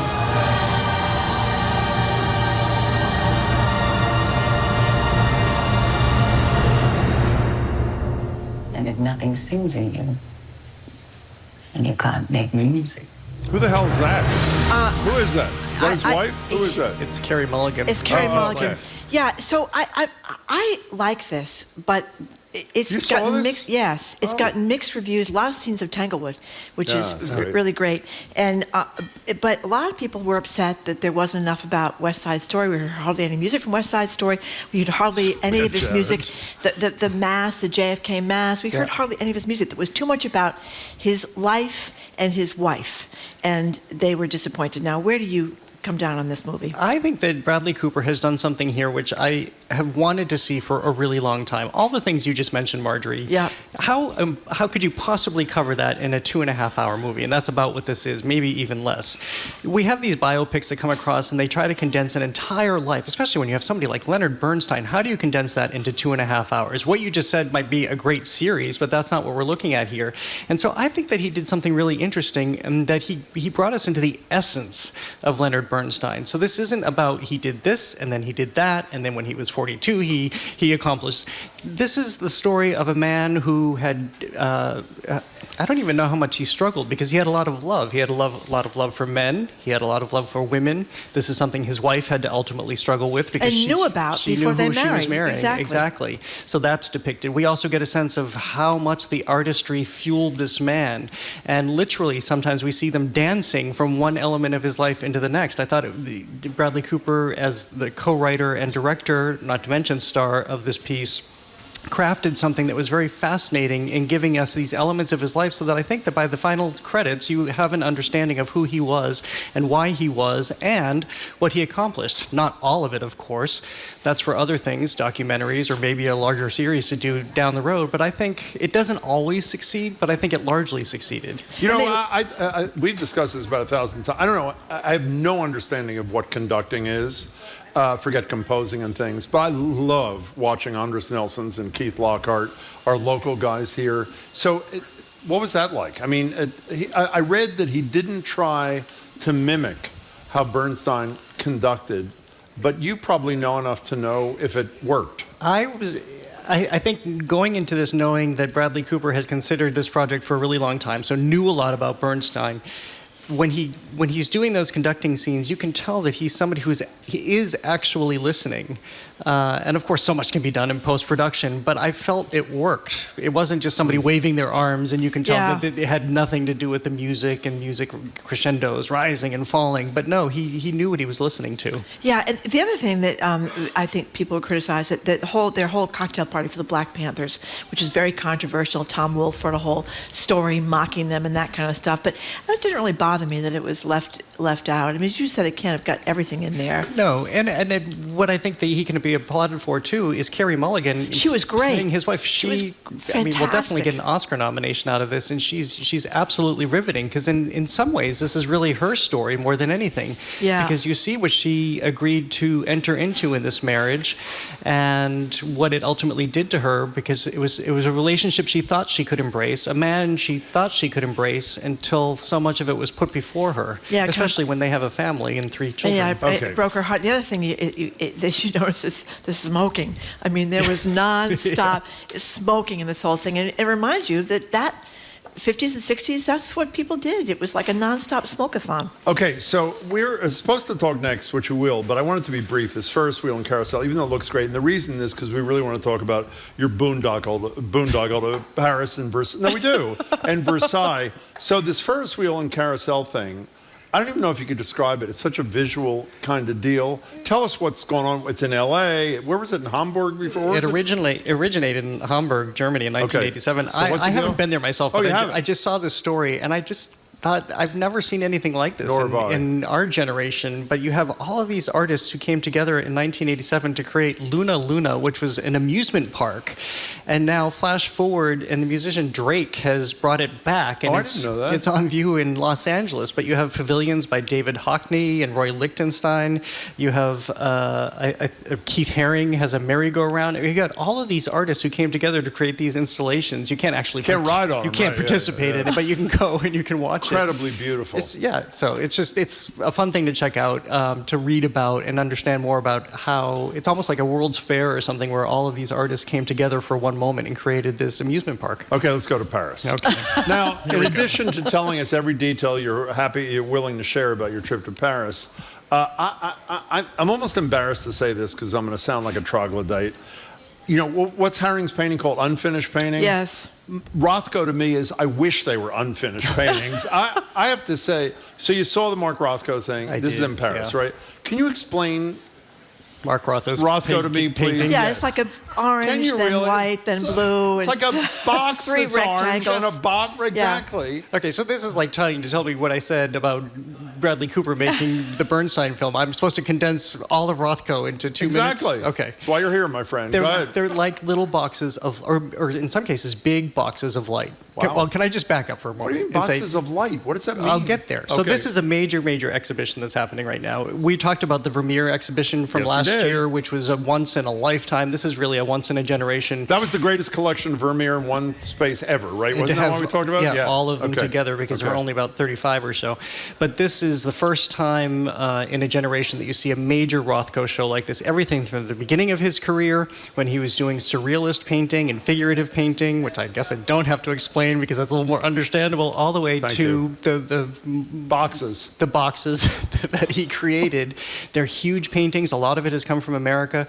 It's at the Louis Vuitton Foundation, this glorious Frank Gehry designed building outside of Paris. The only reason it could happen is because LMVH is a sponsor of this, because otherwise it would be way too expensive. Who is LMVH? What are they? Louis Vuitton, LVMH. LVMH. Whoa. But they can afford the insurance, the shipping, all of this to have this miraculous exhibition. So anyway, but when you're in front of these Rothko paintings, and you have, which a lot of people would describe as monochromatic works, boxes of reds or blacks or yellows. But then you start to get the sense as you spend time with them that they almost emit this light or this energy, because he was so incredible in the way that he can blend paint and the way he can merge the boxes and the colors, and so that if you stand away from it, it starts to almost really emit a glow. You get up closer to it and you can appreciate his brushwork and exactly what he's doing, and there's sort of this electric charge to it all. I say this and I see your dubious look. Can we have her break the tie? What do you think of Mark Rothko? Well, let me tell you a quick story. I was not that great of a student in college. I didn't study as much as I should, and I took a pass-fail art of I forgot American that. art Yeah, of the you told 20th me. century. Yeah. And I really was afraid I blew it because I was supposed to write an essay about Mark Rothko, and I really didn't understand it. My entire family is now flying across country because I was in college in California. I went to Stanford, and they were all flying out, and I'm thinking, oh my God, I blew it in the Mark Rothko, and I'm not going to pass. If I don't pass, I'm not going to graduate. They're all going to be here, the maiden aunts, and my father, and my mother, and all that kind of stuff. So I have a very nerve-wracking feelings about Mark Rothko, and I think what you have to do is you have to take a course, almost really, to understand the trajectory of his career and the trajectory of what was going on in the art world at that time, right? You see these painters that can paint these unbelievable, realistic things, which most of us can relate to, and you think, why would he paint these boxes? But you're right, it's about the light. And he came out of, he's somebody who moved to the United States as a child from Latvia, studied the Talmud, had this religious founding. As he started to create, he went down into the subway to do depictions, but then took on these notions of mythology. So you see this progression about how he's absorbing life and how he's representing people and everything that's kind of settling within him. And then abstract expressionism happens, and he goes his own way and starts painting the blocks. But again, if you see them in person, it's hard to see in a calendar. It's hard to see in a catalog, or if you're looking at this up online right now. But once you are in front of them, the experience is completely changed. He also was very deliberate in lighting, and that changes the experience too. He knew the effect that his work would have in certain situations that had a certain low lighting, in which case it feels like there is even more energy to them. He's no Jackson Pollock. Let's agree on that. Well, that's another one. You know, when you look at his stuff and you think, what is going on here? Exactly. Yeah. Okay, so you have to take a course, Jim. That's the only answer. I'm not taking a course. American And art, you almost 20th failed century. What was the end of the story, by the way? You didn't say what the end I of the passed, thank God. I passed. Yeah, I was wondering that myself. Yeah, I wouldn't be here. You might be here. I might be here, but I would not have So graduated. I could make up the course. And I would have had to explain to the maiden aunts who were all school teachers, you know. Can you post this? This is pathetic. What Jamie has done, again, it's a new year, he has an AI of me looking like I was disinterred, hating a Rothko painting. That was the instruction he gave to OpenAI. That isn't really a good one of you, Oh, Jim. my God. Okay, but so let's talk you about slept in Marie Antoinette's bedroom. bed. Yeah. What was this? Did you? What's the deal? I didn't sleep in Marie Antoinette's bedroom. I don't know where this rumor started. Whatever. What did you do in her bedroom? Nothing. I'm trying to refrain myself from offering a really tasteless joke. Oh, let's do it. Do you know what Marie Antoinette's bed is missing? No. Headboard. Oh!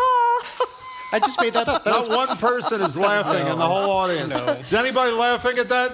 We want to hear. 3 people in the back. Thank you. We want to hear about the opulence. Wow, in that's her sad. bedroom, So her I took boudoir. Headboard. I took this really fascinating tour. I had never been to the Palace of Versailles, and It's a little large. so it's quite large.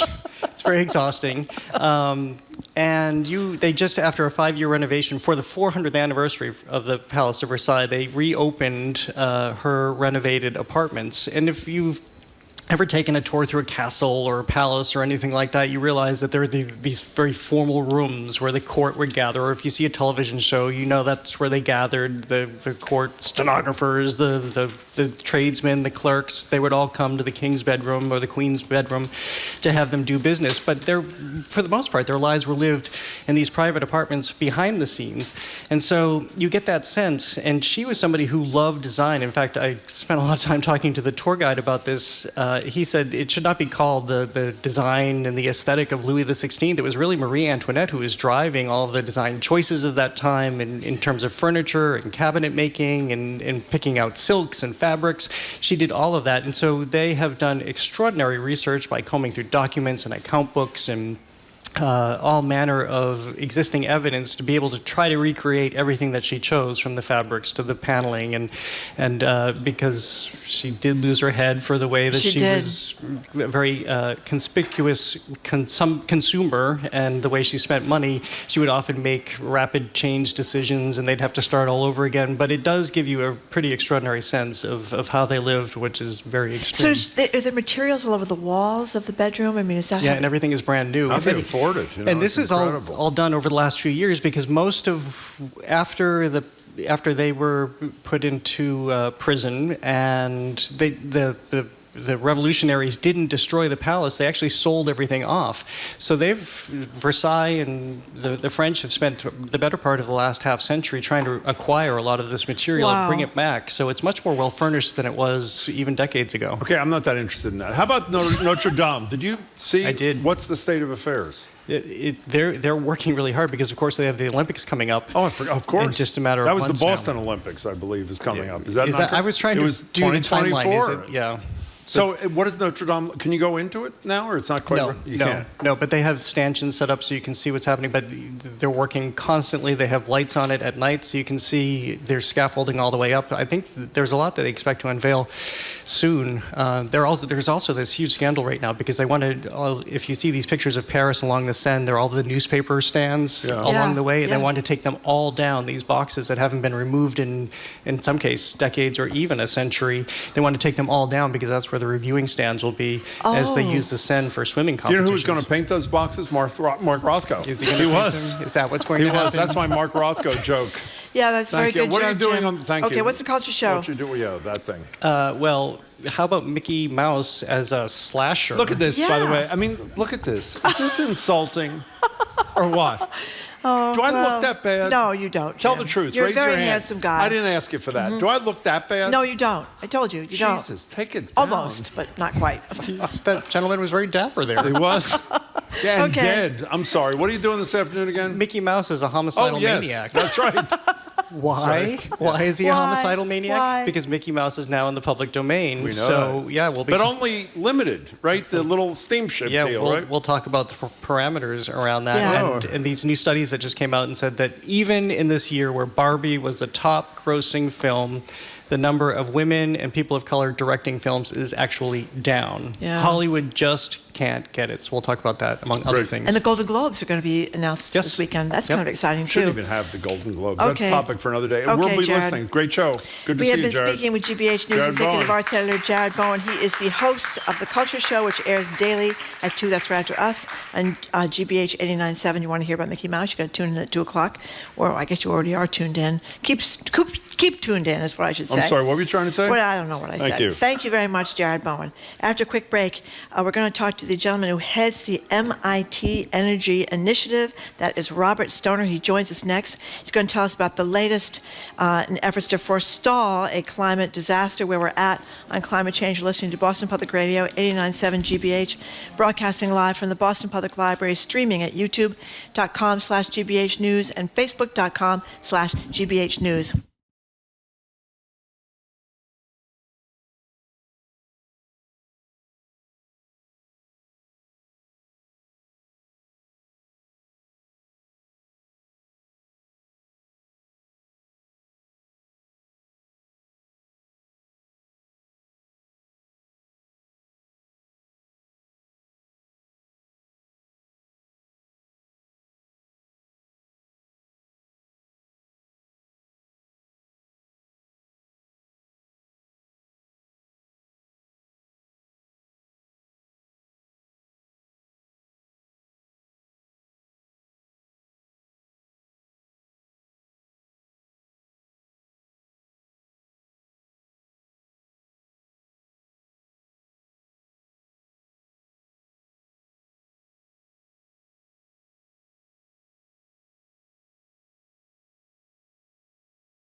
Welcome back to Boston Public Radio. Mark Dregan and Jim Bradley. We're live at the Boston Public Library, streaming at youtube.com and facebook.com/GBH News. Maura Healey joins us next Tuesday at the library for an hour of Ask the Governor.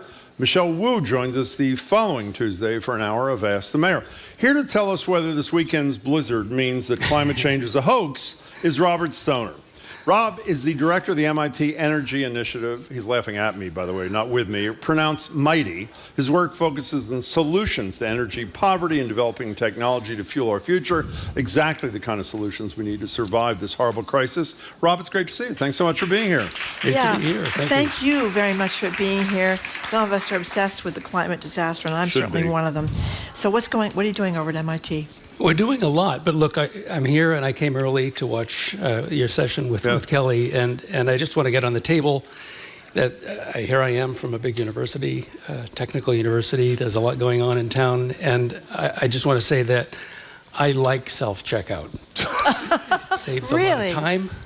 So we've got that out of the way. But you're screwing since you brought it up, my friend, you're screwing the workers. You know that.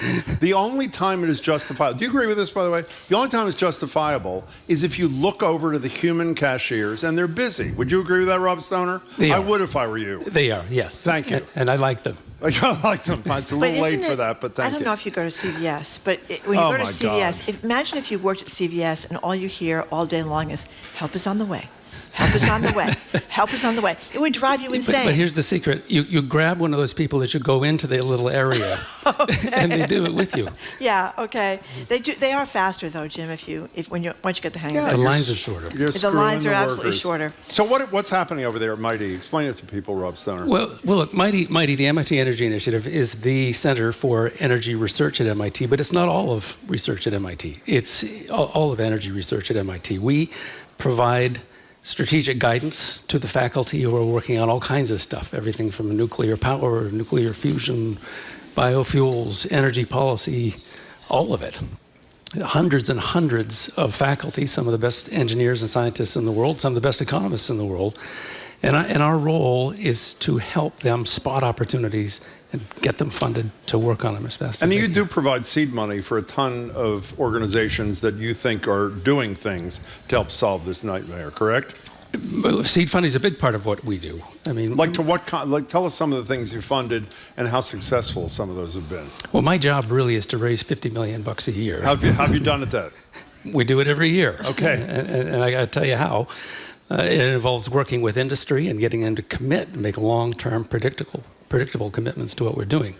When you say industry, what do you mean? Do you mean the clean energy industry or fossil fuel industry too? Who's the industry? It's changed over time. You know, when we started out 17 years ago under Ernie Moniz, there were a lot of fossil fuel companies involved. And you know where Ernie Moniz is from, by the way? Fall River. Yeah. You know who else is from Fall River? Marjorie Egan. Oh, that is correct. Goodness. You win the contest. That's very impressive. I'm sorry, impressive. I really prepared hard for this. Yeah, but I think, like I said before, some of us are very concerned and worried that things are not going to go well. So give us some encouragement on the climate front. Well, a lot of us are worried too. I mean, and I guess what I can tell you, hopefully, is that a great deal of stuff is happening. We're discovering new ways to do things that use less energy or that use electricity that's generated with renewables instead of fossil fuels. And we're moving the ball down the field. The problem is that we're moving the ball down the field too slowly, and not only at MIT, everywhere. So can we talk about one good news thing, though, and then maybe you'll share more good news with us in a minute. Yesterday or the day before, Vineyard Wind produced its first piece of power to the mainland. And by the way, the president of Vineyard Wind and Joe Curtatone, who's now former mayor of Somerville, who's running a sort of a trade group for clean energy organizations. It's wonderful, NAACP. The president of Vineyard Wind is going to join us, but that's huge, is it not? Very huge. Why is it such a big deal? Well, first of all, they turned on a windmill. Yeah. You know, one of, I think, 65 or something that will be turned on this year. So we saw 5 megawatts come out of that plant. But they've laid the groundwork to evacuate all of the power from the planned Vineyard 1. And so it's going to go up very quickly. We will have all 65 of those things and 800 megawatts of wind power capacity. 400,000 homes apparently supplied That's with power. A lot of homes in Massachusetts. That's a lot of homes. And why on that front, though, if that's the good news, is it been NIMBYism that has caused, including one of my heroes, Ted Kennedy, being one of the great NIMBY artists when it came to wind turbines. That was a Cape Wind ages ago outside his home on the Cape. Is that what slowed the growth here? Well, various forms of NIMBYism, but I mean, NIMBYism is reality. It's another word for politics, and we have to work these things through as a society. That array of windmills is interfering with fishermen. It's concerning people who are legitimately concerned about the ecology of the area. It's coming ashore at places where they're now building very visible transformers and transmission lines. It's occasioning building more transmission lines across the state. People have legitimate concerns, and we'll work through them. And we are working through them. And you know, there's now a very robust dialogue between those communities and the utilities that are building this stuff. But like everything, it goes too slowly to come back to your point, Marjorie. Yeah. Well, one thing about the Cape, because I have relatives down there that are obsessed with this Vineyard Wind, and not necessarily in a good way, worried about the cables going underneath Craigville Beach, which I understand 50 feet down, which seems to me, since we have cables all over us all the time, better that they're 50 feet down than 20 feet above us, I think. Yeah, and buried underground, that's got water in it. So that, you're right, they're wrong. Okay, but the other thing now, there's this big substation or power station going to be built on Lake Wequaquet, which is going to take up 3 or 4 Home Depot parking lots, something like that. And now they're worried that there's going to be a big, massive fire there, and that's going to be the end of Lake Wequaquet. Is that true? I don't know. I've never seen a lake burned by a fire. They're polluted more than it already is polluted by cesspools and fertilizer and climate change with the water getting warmer. We're doing a lot of things. Yeah, we're doing a lot of things. You know, I think what they're really worried about is not so much that the lake will burn, but that these things are visible infrastructure. Yeah. They'll disrupt not only people's views, but they'll disrupt bird populations and animals. They'll, cause forests to be cut down and land to be changed, and people don't like it. Yeah. And that again comes into this pace, and this is is sort of coupled at a macro scale to what just happened in Abu Dhabi, or in Dubai rather, at COP28, the 28th meeting of the climate change negotiators. That too went too slowly. It's a rational process. It's making progress, and we saw for the first time sort of an acknowledgement that we must move away from fossil fuels. But it appeared in this sort of strange way in the document, which I have in front of me because I thought it was amusing, and it uses the word. It uses the words, we need to transition away from fossil fuels and energy systems. As opposed to eliminate. Yeah, as opposed to eliminate. It was a very weak statement. But the next COP will have a little stronger statement. And the one after that will have a slightly stronger Rob Stone, you know 1,000 times more about this than we do, and you're probably much more hopeful than we are. But there's always emptiness coming out of. There are occasional moments at these COPs. I know that John Kerry is working his ass off and doing representing the United States well, at least in my estimation. But it's like, weren't you head of the Clinton Climate Initiative in Africa in your former life? Yeah. How many times do we go to these conferences? I think it was 27, maybe 26. I know 28 again. Make a commitment to underdeveloped countries that don't have the financial wherewithal to engage in this in a serious way without screwing their own residents. We make all these, the wealthy nations of the world, including us, make all these commitments. We've discussed this with John Kerry, actually, and there's no money attached. It's all empty. And the guy who chaired the damn COP28 was a fossil fuel giant. I mean, so he's literally a giant. I know that. So tell me why I should feel better about what's happening at these international conferences. I didn't say you should feel better. Well, what'd you say? I'm saying that there's a process, and it's a process that makes this very, very incremental progress with each meeting, and it will continue to do that. But we cannot rely on that to make change. What they did in this meeting was the first global stocktake, so-called. I thought. What does that mean? Well, exactly. I thought stocktake was counting how many tons of carbon have been emitted or something, and it's not really that. It's taking stock of what governments have done around the world to make pledges and meet pledges to reduce their emissions, and importantly, to adapt to what's coming down the pike. Because it is coming down the pike. We're clearly going to pass 1.5 degrees. We're probably going to pass 2 degrees. We're probably going to get into the low 2s by the end of the century. And that's a real problem. That will cause sea levels to rise very noticeably. It will change habitats. It will cause economic disruption. So why don't we describe a couple of... We had Oliver Stone in here when his movie was made. It was a pro-nuclear reactor, I guess, movie, arguing that the arguments against it are either not factual, they're more based on emotion than fact. There have been very few circumstances where, we talked about Chernobyl and Fukushima and that sort of thing. My understanding is, which I didn't know about till you were coming, that the final stage of a nuclear reactor in Georgia was put in place a couple of days. I think the first completed nuclear reactor in the country in 70 years. That's obviously the cleanest of energy. A lot of people, including me, are scared to death about what happened at 3 Mile Island, or what could happen as a result of things like that.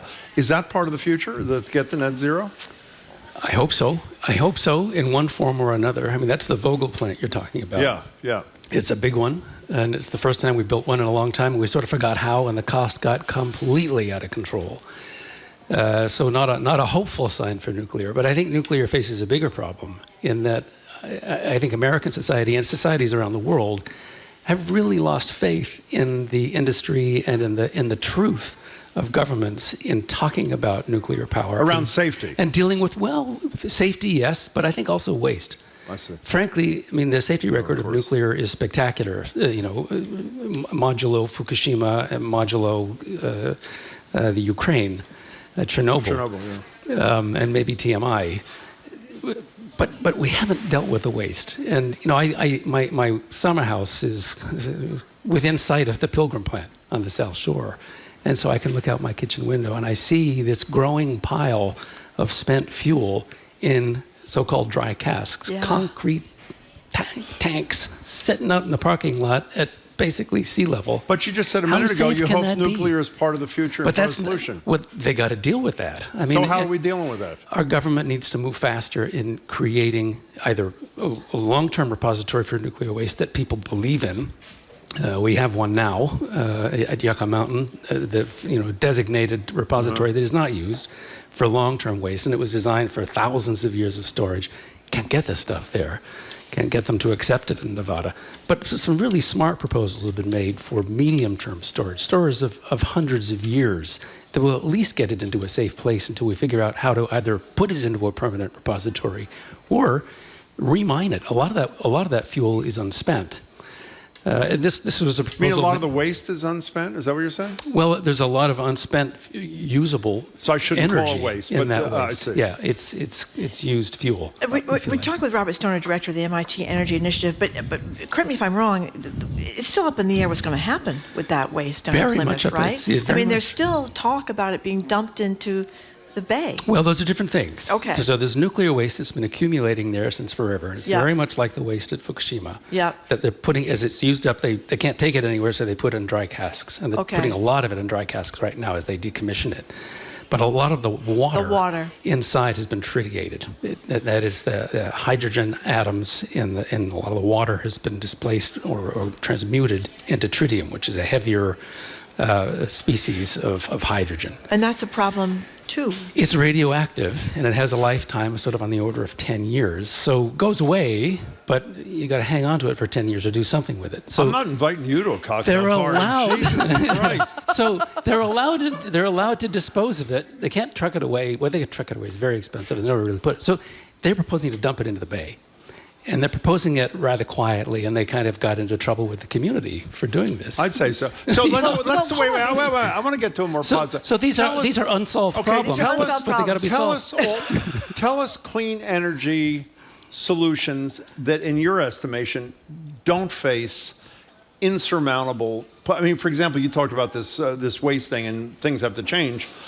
Congress doesn't do anything about anything, much less this. But they're technological solutions. Okay, well, so give us a couple of examples of things where the technology exists, something you've either seeded or you know a lot about, which is probably everything, and which doesn't face the kind of opposition that is going to cause it to be impossible to implement. What are a couple of those things? Well, I mean, I think it's clear now that wind and solar are the key technologies that we will have through at least the middle of the century. How about storage? When people say... You got to have all three, actually, wind, solar, and storage, because the wind doesn't always blow and the sun doesn't always shine.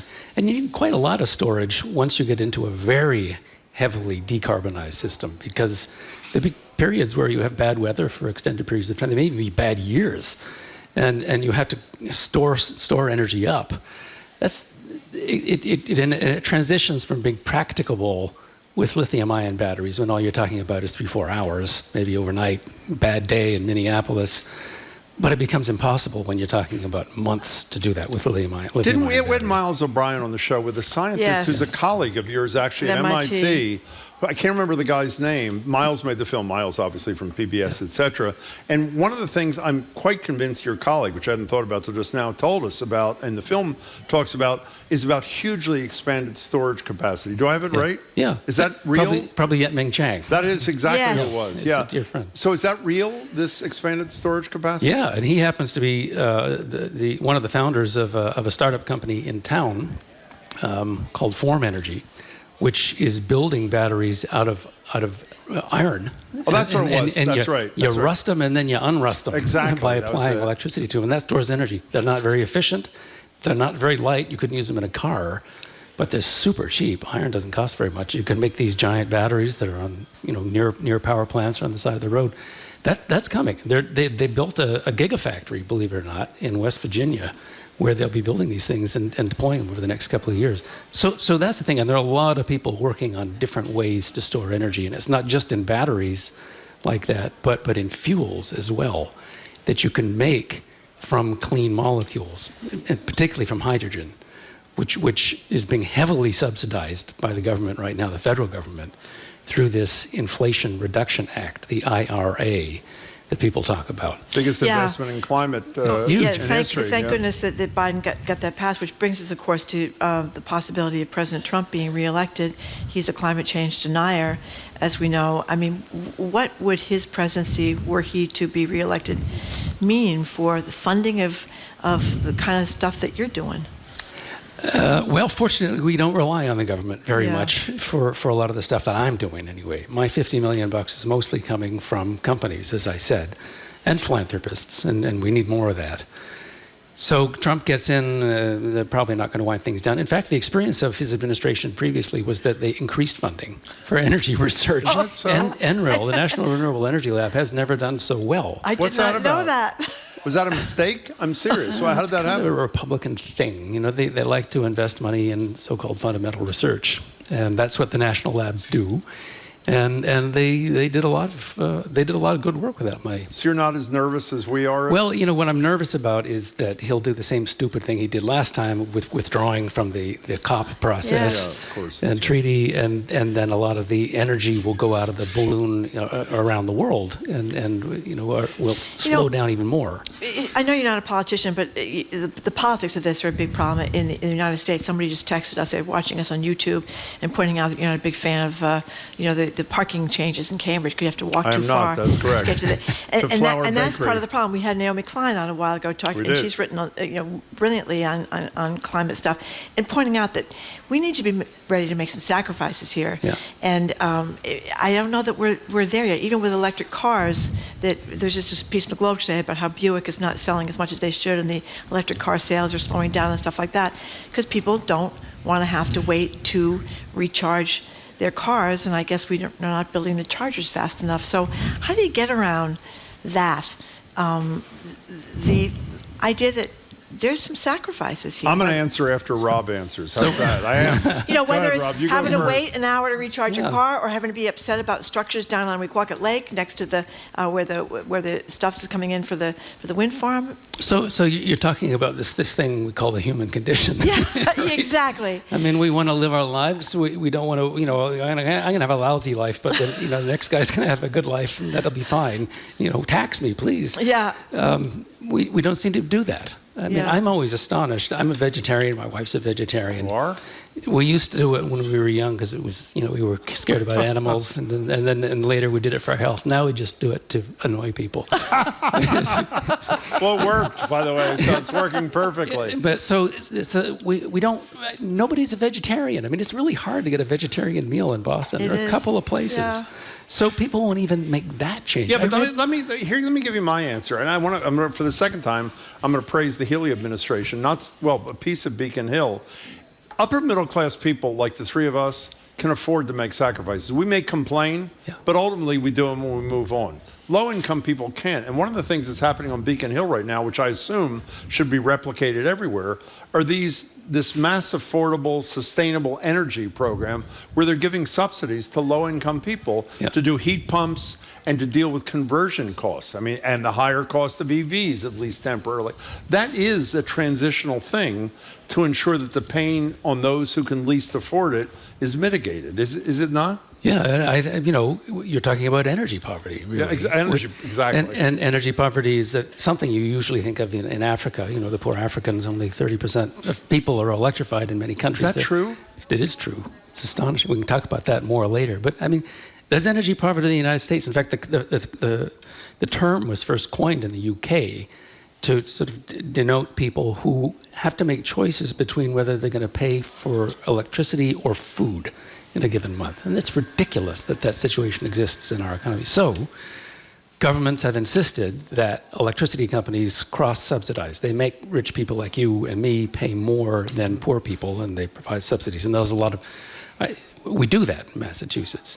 By the way, people who live in cities like me subsidize people like you who live in suburbs. Cambridge is a suburb? Yes, it is. I think it's a. I can see 3 power plants from my house. So it doesn't cost very much to get power to me, but it costs a lot to get power to people who live outside the city. Well, let's talk about Africa for a second. You know, I always think of people who are all worked up in a frenzy about immigration now. Well, I think we ain't seen nothing yet, because people are going to be leaving their countries by the thousands because they're either flooded or there's a drought and there's no food. I mean, there's terrible stories out of Africa. Yep. What's going to happen there? Well, the Africans are mostly going to go to Europe. although there are a growing number of people coming from Africa up through Central America and across. But they're climate migrants in some ways. Some of them anyway. They are in some countries, but Africa is a very complicated story, and I can say that with some authority. I came to MIT from living in Dar es Salaam, where I was working with Bill Clinton and trying to deal with some of these problems.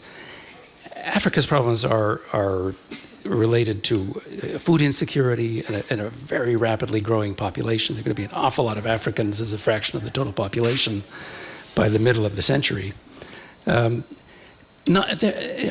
don't think that these are climate migrants in that sense. I think these are economic migrants. The concepts are coupled because poverty creates divisions within societies and limits opportunity, and it makes more poor people in consequence.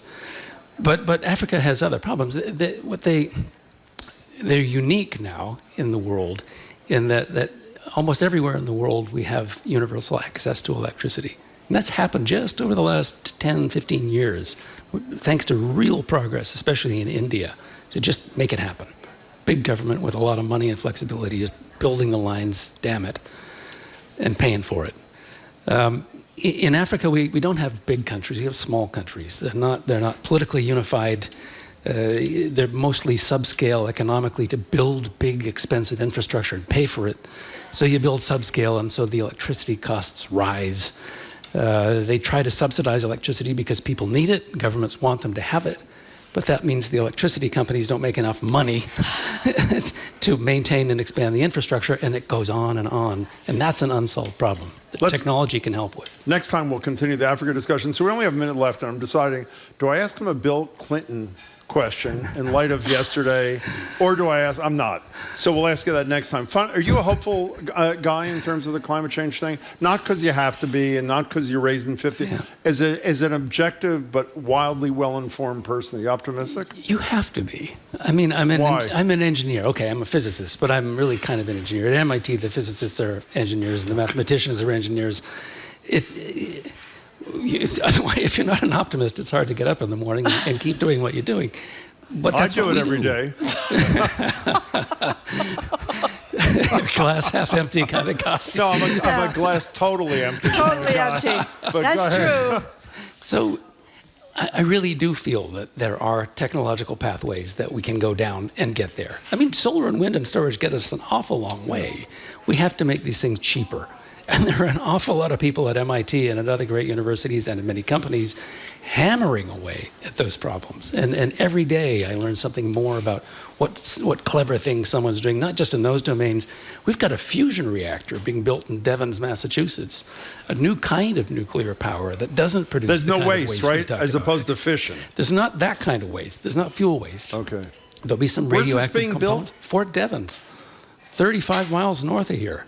And it's going to be the first one in the world that works and generates more energy continuously for a period of time than goes into it. That's pretty Wow. incredible. And then 5 years later, the company that's building it will be building commercial units that to be sold, probably before 2040. And then we're looking at scale up around the world. That's a game changer. That takes exciting. all the stuff off the table. Okay, we'll keep talking about positive technologies next time, Rob. It's great to see you. Thanks so much for your time. We great to be appreciate here. it. Thank Yeah, you. thank you very, very much. Thank you very much. It made Feel me any better or not? Yes, Do you? I do. Okay, I do. good. I feel Okay, better. good. I didn't know about Fort Devens. That's wonderful. Yeah. We've been speaking with Robert Stoner. He's director of the MIT Energy Initiative. Thank you very, very much for coming in. After a quick break, Paul English is out with a new app co-founded with his partner Rachel Cohen. It's all about dating. It's all about meeting people in person instead of spending all your time online and then getting ghosted and being crushed. It's called Lola, L-O-L-A. We're going to hear all about it from Paul English. He's up next, 89.7 GBH, Boston Public Radio.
I'm meeting again. You got to speak. Jim, what are you doing? 2 times in a row. Okay, welcome back to Boston Public Radio. We are broadcasting live at the Boston Public Library, and we are streaming at youtube.com/GBH News and facebook.com/GBH News. We are joined now by Paul English, co-founder of the brand new dating app, Lola. You know Paul from his work founding the wildly popular travel site kayak.com, as well as being the founder of Banned Books USA and a major funding force behind Embrace Boston and the monument to Martin Luther King, Coretta Scott King, that's up on Boston Common. Paul, congratulations on the new app, and thank you for coming to Boston Public Radio. Good to see you, Paul. So it seems like everybody is dating on these apps. As you point out, sometimes they spend all this time online, and then the person disappears and they get ghosted, and they've wasted all that time on just being back and forth online. So tell us what you're doing with Lola. Yeah, so the basic idea from Lola came from my girlfriend, now fiance, Rachel. We met about 4 years ago on an app, and we met in New York. And she pitched me this idea, I think, on our second date. And I'm sometimes not that fast, so it took me a while to really own this idea. We did some research a year ago and asked people what don't they like about dating apps. We had about 250 people replied. The 2 biggest problems, one is the ghosting, as you mentioned. You're chatting with 5 or 10 people at a time, and you think it's going okay, and then they just stop responding to your messages. And then the second thing is you'd meet someone online that seems like they might be an interesting date. You meet them in person and they're a dud. Like they don't match their pictures, or they're rude, or they're just like not an enjoyable date at all. And what And then we're you're trying stuck to do, there. And you're stuck. What we're trying to do is fix both of those problems. So our tagline is less chatting, more dating. And the way that works is the first time you run Lola, it says Lola is for people who want to go out on actual dates this week, and hit continue. Then we say, what night do you want to go out? Saturday, Sunday, Monday, Tuesday. We'll show you the next few nights. there's a little button saying, I'm not ready to go out just yet. Like, whoa. If you click that, we say, Lola said people want to go out on dates this week. If you just want to chat, we highly recommend Tinder or Bumble. Those are grounds for chatting, which is really a little bit of a, Put down. Yeah, We got put it. down. I was So thinking we were on the you right- met each other on Bumble, right? We did. We Yeah. did 4 years ago. And then the second thing we do is, let's say that I match with Rachel on a Monday night. I say Monday, she says Monday, and our criteria match. On Tuesday, we message both people, and they will message me and say, did you go out with Rachel last night, yes or no? How would you rate your experience on a scale of 1 to 5? And then which of these positive and negative attributes do you associate with the date? So I can say, we had good banter, she was kind, she was attractive, but she talked about her ex too much, she was on her phone during the night or whatever. We then use all that feedback, we feed it into the machine learning system to get you better and better and better matches. Just try to figure out what's important to you, what things you like and what you don't like. The other thing we do is once you've been on 5 dates, we message you and say, do you want to see what people have said about you? Click here to get your dating scorecard, and you'll see what the last 5 people said about you. We're trying to train people to be better daters. Like, you might not realize that you're on your phone too much during a date, or that you talk about your ex, or you wear fragrance which is too strong. We have about 15 common things that we got by surveying hundreds of daters about what doesn't go well on dates. And I just want to give people feedback to make them better daters. By the way, are those the things? Are those some of the big things? On the phone too much, X too much, and your perfume is overwhelming? Those are 3 of the 15. Wow. Yeah. What else? I'm trying to remember what the other ones are. Sex obsessed, unsex obsessed. I mean, can we go back to, we'll get to the 15 in a second. I want to go back to the beginning. So you don't even get to participate in this Lola thing of yours unless you're available on a night or a day within a finite number of days. Is that correct, Paul English? That's right. That's exactly right. So that's the sort of the, so how does that solve the problem about getting stuck with the dud that Marjorie mentioned a minute ago? Because you really don't know. You haven't done a lot of chatting. You don't know a lot about the person. Yeah. You don't. I love the idea of let's do it. Let's meet each other. But what happens when it's a dud? There's 2 ways we are working on the bad dater problem. One is by giving people feedback you might not realize, and I actually have the list in front of me. I'll just read a couple of the other 15, ones. go ahead. Yeah, arrogant, didn't offer to pay, distracted, intoxicated, poor hygiene, poor manners, rude to staff, too flirty, or too talkative. And we're going to coach people how to be a better dater. So that'll be one thing. The second thing is, if someone gets rated a 1 out of 5, we say, whoa, like what went wrong here? We let them type in an answer. If we find, for example, that, let's just say a man is marked as unsafe by 2 or 3 women. What do you do? Oh, no. Lifetime ban. What? Oh, wow. Oh, that's obviously Lifetime pretty important. Okay. So can we go back to the genesis of this thing for a second? Yeah. So Rachel's here. The only reason Rachel's not up here because you lost your voice and she's sitting out there. So you're going to nod whether this is a true story or not when Paul speaks. So how did this actually happen? I know you went on Bumble. What was the thing that caused the connection? I think, if you ask Rachel, she would say she was single, living in New York for 12 years, big job in the fashion industry.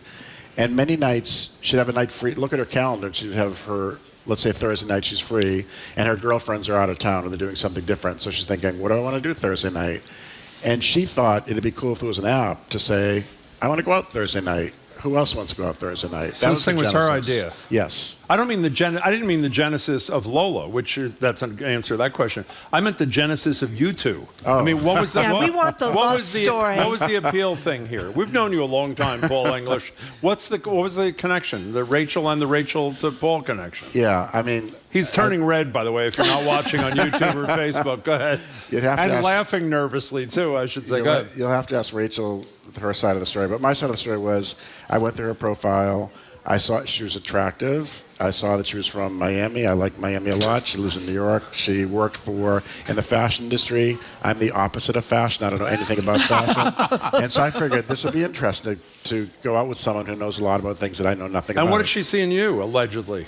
I don't know. I think she might have clicked on the wrong profile. That may be the case. So He had his UMass Boston's hoodie on. That's what. That's Is that what you're wearing? We're going to talk about UMass Boston in a minute. We talked to you about your AI Institute a couple of months ago. We want to talk again. So Lola is the name of this thing. Yes. It's not the first Lola. You're sort of like Elon Musk and X with Lola. I mean, is that a fair? Yeah. What's the Lola obsession? I mean, the funny story about Lola was when I started Kayak in 2004, we really wanted to name the company Lola.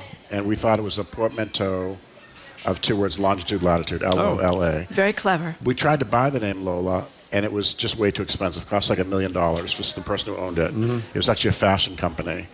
And we couldn't afford it, so we went with our second choice, which was Kayak. But fast forward 10 years later, when I started my next company, it was a business travel and expense company. I said, I've always liked that word Lola, but now I can afford it. So I went and I bought it. It cost a lot of money. Oh, that's great. But we called the company Lola. It was a successful company. We sold it to Capital One a few years ago, but when we sold it to Capital One, they wanted to call the product Capital One Expense Management. They didn't want to call it Lola. So I bought the name back from them. And now it means love language, Exactly. from what I understand. Yeah, so that's different. right. So can we?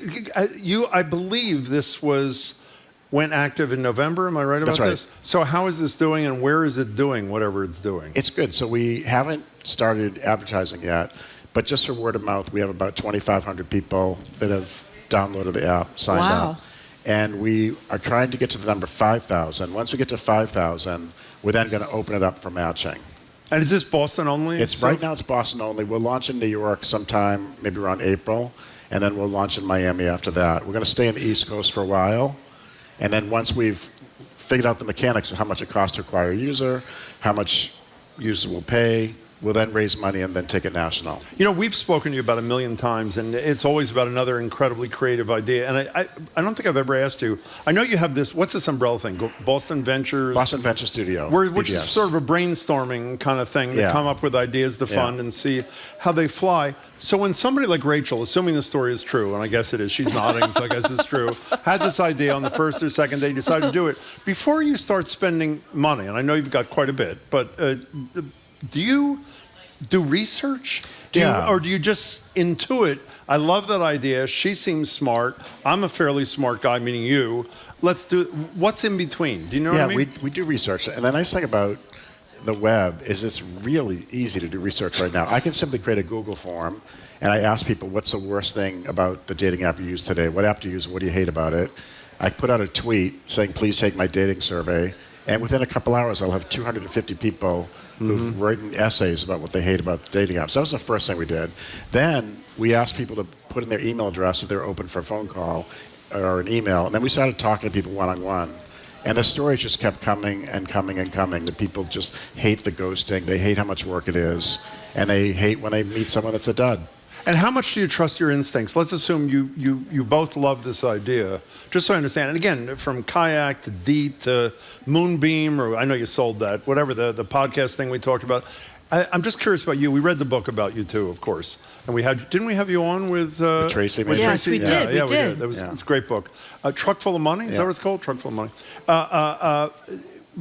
You do the research, and the research comes back contrary to what the Rachels and the Pauls of the world think. Are you the kind of entrepreneur who says, I know what I'm doing, and I respect those people's opinion, but I'm full speed ahead anyway because I think this is going to work? Yeah, so my main thing about research, customer research, is you want to get validation that the problem exists. I see. If there's no validation that the problem exists, you shouldn't take the next step. The thing that I don't listen to users about is I don't ask them, how do you want the product to work? Because the average user is not a designer. And many times we'll have strong opinions about design, and we just just move forward, and we build what we think is our best solution to the problem. Many times we're wrong with the first version, but we just keep iterating and iterating and iterating until we figure out what's the best way to solve this well-defined problem. We're talking in Pole English. The dating app is Lola, and I assume you just search Lola and get the app. Lola.com.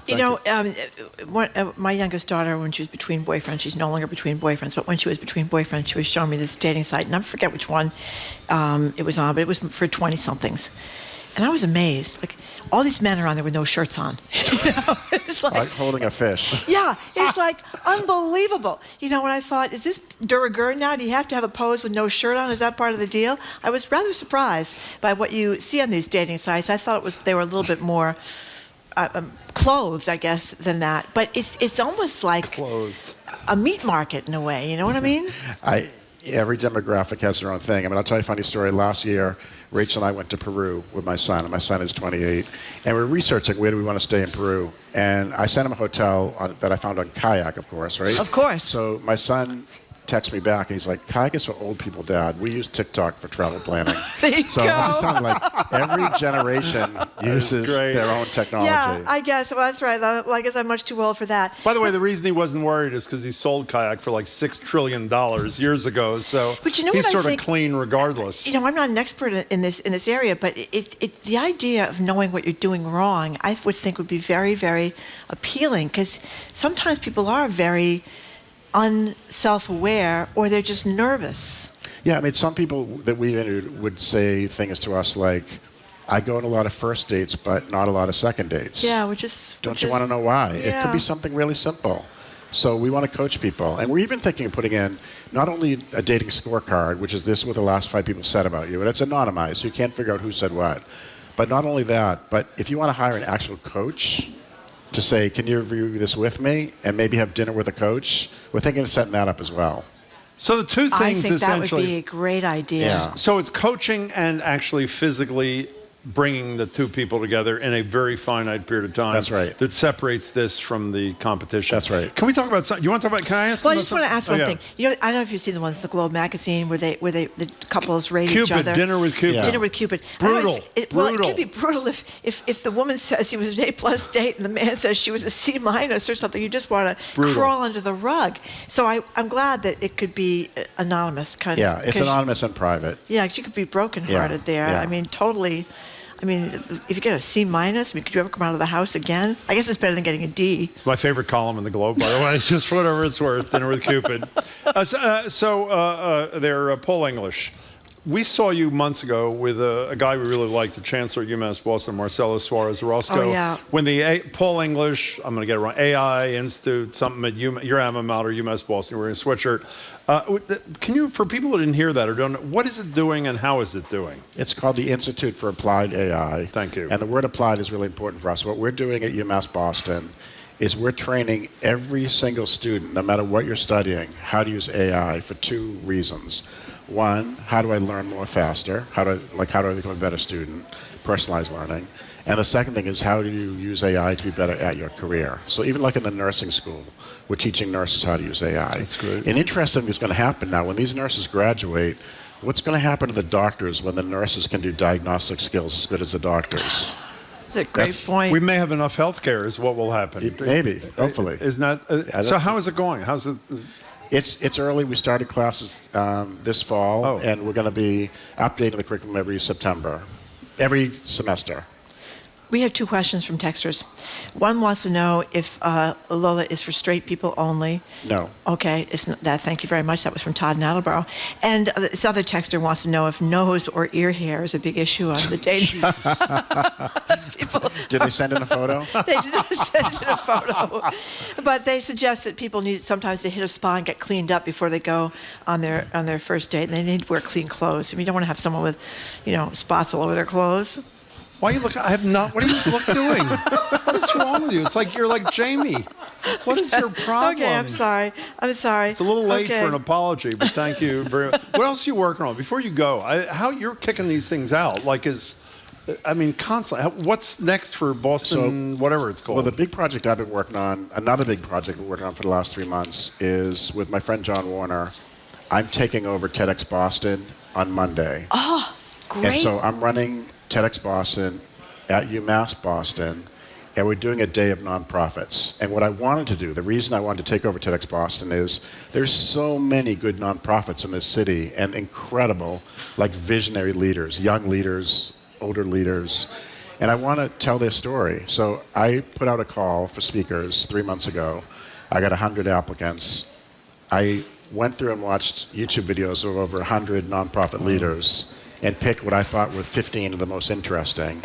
And we've been coaching them now for 3 months. These are people who are already great speakers, like Amari Paris Jeffries is one of our speakers, for example. They're great From speakers. Embrace Boston, for those who don't know. Amari's been here a lot. But we're coaching them how to tell their best story in 10 minutes. So it's an exciting day. We have 600 people pre-registered to attend. And everything will be live on the TED website in a few weeks. That's great. So that's my one of my other recent projects. I'll be talking about one of my, I've started half a dozen nonprofits, and one of my newer nonprofits is called the Bipolar Social Club. Trying to use a fun name to talk about a serious topic. So I have bipolar illness myself. And I've created this social club around bipolar people helping each other through their journeys. And so that'll be my talk on Monday. That's terrific. I have one more question before you leave. How much do you sleep? I mean, you're like a guy that sleeps 3 hours a night or something like that. My trick is I'm very disciplined about my calendar management, and I don't really watch TV.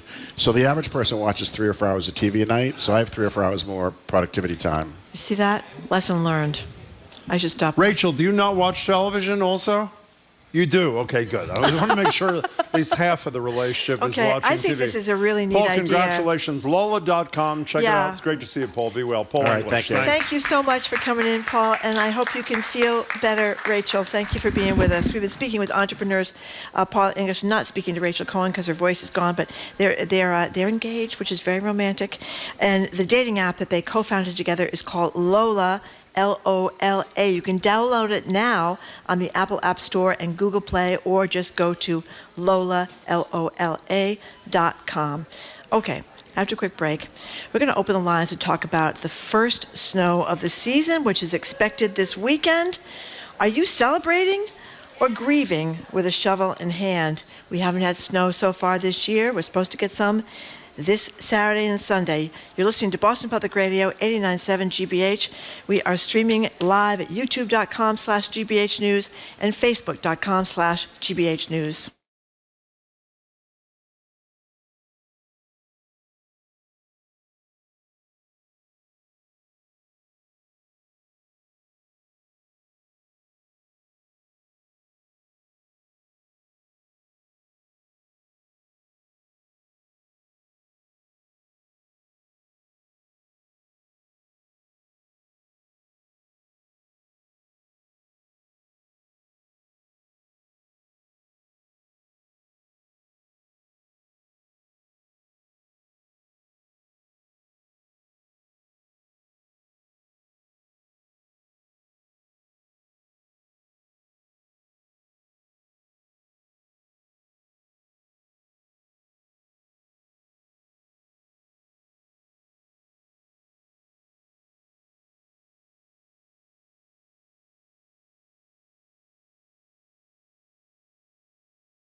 Welcome back to Boston Public Radio. I'm Mark Dregan and Jim Browdy. We're live at the library, streaming at youtube.com/GBH News, facebook.com/GBH News. Governor joins us next Tuesday here, and Mayor Wu joins us the following Tuesday here. By the way, a breaking news story. According to the New York Times, the Attorney General of New York, Letitia James, asked the judge who had overseen the civil fraud trial of Donald Trump, where they've already found fraud, I assume you know, is asking that the former president be penalized, not the original $250 million, $370 million, saying the trial had demonstrated he had gained that amount through unlawful conduct. And when you read estimates, Marty, about what his real wealth is, he's not poor, what his real wealth is, that'd be a significant chunk out of Donald Trump's empire. In any case, especially not being able to do business in New York if that's the City, if that winds up being the outcome of this as well. Yeah. In any case, Saturday night into Sunday, you all know, we expect snow to fall over the greater Boston area for what feels like the first time in a long time. They're saying, I don't know, 3, 5, 8 inches in Boston, Inman Square all the way to Natick. It could be 8 to 12 up by Leominster and Fitchburg, wherever they are. In any case, being it's the first time we've seen snow in Boston this winter, and actually, we almost had no, did you know I read statistics this morning? The average snowfall in Boston is 50 inches in a winter. It was 11.5 last year. Talk about climate change. In light of the fact that we haven't seen it, we wanted to open up things to you. Are you preparing for the worst, making sure you're all stocked up on toilet paper, tuna fish, plus milk, bread, eggs? Are you expecting to be underwhelmed if it's anything less than a foot? And even if you hate snow, and I hate every part of snow, Are you not a little bit happy that it's a semi-return, even of short term, to some sort of normalcy? The number's 877-301-8970. Your reaction to the fact that a mini blizzard of sorts is expected after about a year, 2 years of none of these things. How are you feeling about it? Well, it's nice not to be freezing when you come out of your house and get in the car in the morning.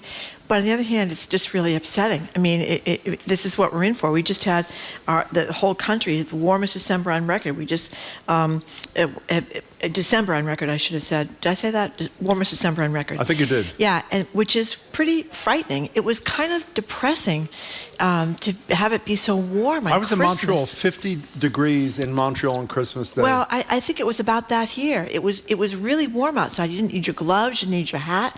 Christmas Day, you kind of like to have a little snow on Christmas. So there was no snow at all, obviously, in December. And, you feel bad for the plants. I mean, they get confused. Remember last year that crocuses would start to come up and they'd start to come up out of the ground. Then we'd have a freeze, and all the pears died in Massachusetts last year. So because it's that really one night. it's really upsetting. You worry about how this is going to upset the insect world. I mean, this is what's coming, and we just talked about this. Robert Stoner, things are going to get worse and worse and worse. We're at the best place we are now. So you can imagine what it's going to be like in 20 years or 30 years, in 40 years. What was the answer to my question about whether you're happy there's going to be snow? Are you happy? I forget. Yes or no? Yes, I'm happy. There's going to be snow. 877-301-8970. Talk about like the apple doesn't fall far from the tree. Zoe's mother is actually listening to the show. She just texted. She's at a Market Basket in Rowley. What does she think we are, like a Market Basket Central here? She texted, there's not a single parking spot open in the lot. May have to get up early and go tomorrow at 7 a.m. Why does she think we care about because that? That's something we always talk about. Back when we had snow all the time, that we worried about it all the time, that was the big joke. Because she's stocking up. Yes. Oh, how many cans of tuna do you need to get through the weekend? How many loaves of bread? How you go to the supermarket and it's wiped out. There's not a loaf of bread anywhere, and the tuna's all gone, Jim. This is what we do here traditionally, what we used to do traditionally in New England. And what about the ski areas? They're all talking about these ski areas that it's been, in some cases, too warm to even make snow, which is the way they get around there having been no snow. And they talk about all over the country, right here, New Hampshire, Vermont, Maine. I hope they're going to get a good douse this weekend.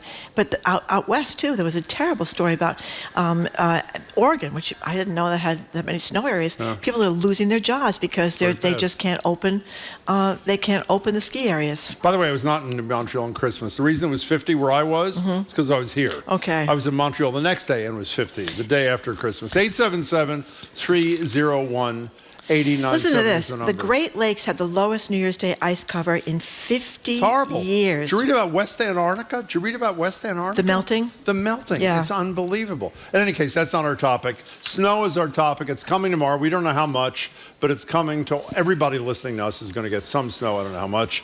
Come tomorrow night into Sunday. 877-301-8970. Teresa in Boston, you're first. Hi. Hi. Thank you for taking my call. Hi. I'm excited about the snow, even though I live in East Boston, and I will have to shovel everything to get out to my car on the sidewalk, but it's needed. And the main reason I called is your last speaker. I'm at UMass right now, ready to pick my daughter up. She's speaking at one of the TEDx events on the Monday. Paul English just talked about? Good for her. What is the nonprofit? Yes. Wait, what's the nonprofit your kid works at? She created it. She's a Brandeis graduate. She's 36 years old, and it's called Namaste Sober. Very good.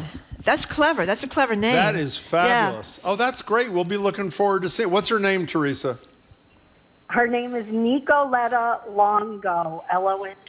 Well, I promise you we'll check it out. Congratulations to her and you, and thanks for the call. We appreciate it. 877-301-8970. You seem to be thoroughly engrossed in the text. I am. So? Anonymous from Medford says, with all due respect, Jim, winter's bleak and nothing without snow, and the snow this weekend isn't enough to make me forget the system is broken and that this summer and future summers will be absolute nightmares.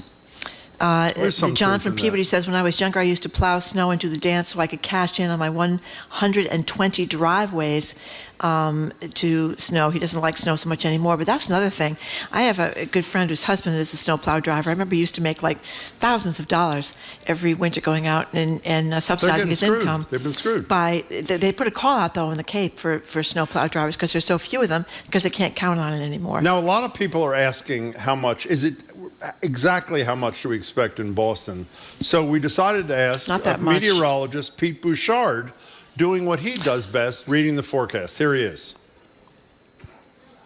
Picking up some snow, are we? Yes, we are. And the biggest amount that I could find, almost as big as me, about 9 inches. Okay, well, that's the famous Pete Bouchard. God. That's not right now. It's just you can't miss an opportunity to play that. That was a couple of years ago. Almost as big as me. Thank you, Pete Bouchard. Okay, here's another text. Wake up, Jim. Zoe's mom is right in between. And by the way, the market basket in Waltham was packed yesterday with shoppers getting ready for the snowstorm. Are you ready, Jim? That is the question. I apologize to Zoe's mother. Are you already. ready? Are you ready for the snowstorm? Do you think I'm ready? You've got tuna? I have tuna. I have packets of hot chocolate. I don't have Spam. We've done Spam. I am prepared. We have toilet paper, the whole deal. That's We're ready. good. You got to make sure you have enough toilet paper too to get you through. No, that's a real problem. 2 days. You do. Tim from Marlborough, what do you think, Tim? Hello, Tim. Hi, folks. How are you today? I think we're good. Thank you. Oh, excellent. All right. Well, growing up in New England, I always felt it was incredibly important to see the transition of the seasons, to mark the change of time, and to think that we're just going to be in intervals of dry and wet is really depressing. Yeah, it is really depressing. And how neat is it to see when the first snow comes? You know, when it's clean and it's pristine, and it's just so quiet. Everything is. Do you agree with Marjorie there, Tim? Yeah. Do you have the same? You do.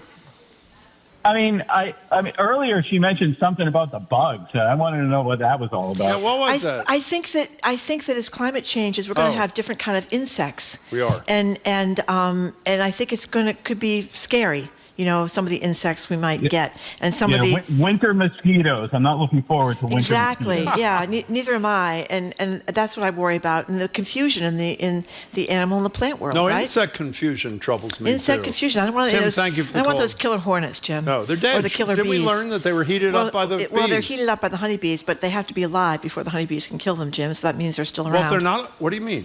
Well, they did it already. They killed them already. They didn't kill them all. No, I think they did. I don't think they killed them all. How do you Jim, know that? Because we read the story. Didn't you ask Simon Montgomery? Yes, but what'd she say? She says that when these killer hornets do come around, the honeybees have figured out a way to kill them. They have. By generating heat by cooking going around and cooking them. Isn't that clever? So why do you think that any survived this? I don't understand this. Why do you think these people survived?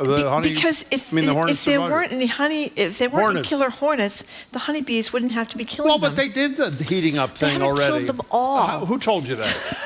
Who told you that? It was a few nests, Jim. It wasn't them all.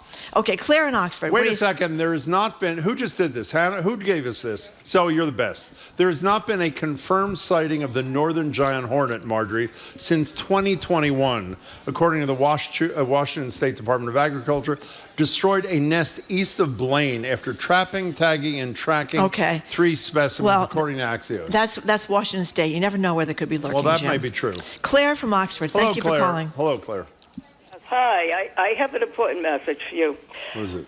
First of all, in December, on one of the warm days, I was sitting on my deck reading, and there were mayflies biting me. There you go. And the other thing... Horrible. Yeah, and the other thing is, as of 4 days ago, I had a pansy flower blooming in the front of my house. That's horrible. And I've never, ever seen anything like that. And how upsetting is that, Claire? I mean, it drives me insane. I kind of like the warm weather. You do? Okay. So the planet burns. But how will you feel? like How do you feel, Claire, when the poor pansy succumbs this weekend from the snow and the hardened dirt? It'll be dead. I covered it up with leaves. Claire, don't go away.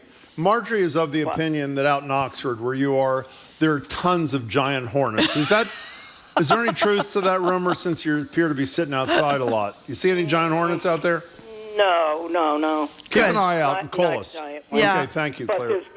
there's not many honeybees like years ago. Well, they're That's tired right. from cooking the giant hornets. Yeah, and they've Thank you. got killed. Thank They've you. been killed by the pesticides everybody puts all over their flowers, which is terrible too. horrible. Yeah, a lot of places, sell flowers covered in pesticides, which kill the bees. You have to be careful. You That's have to ask horrible. where you buy your flowers, because a lot of big Do you ever? places. You asked? Yes. You ask if there's Because pesticide I get it, on my flowers? I certainly do. Because I get it. I Certainly don't get do? it at big box stores anymore because You of that, don't? Jim. No, I don't.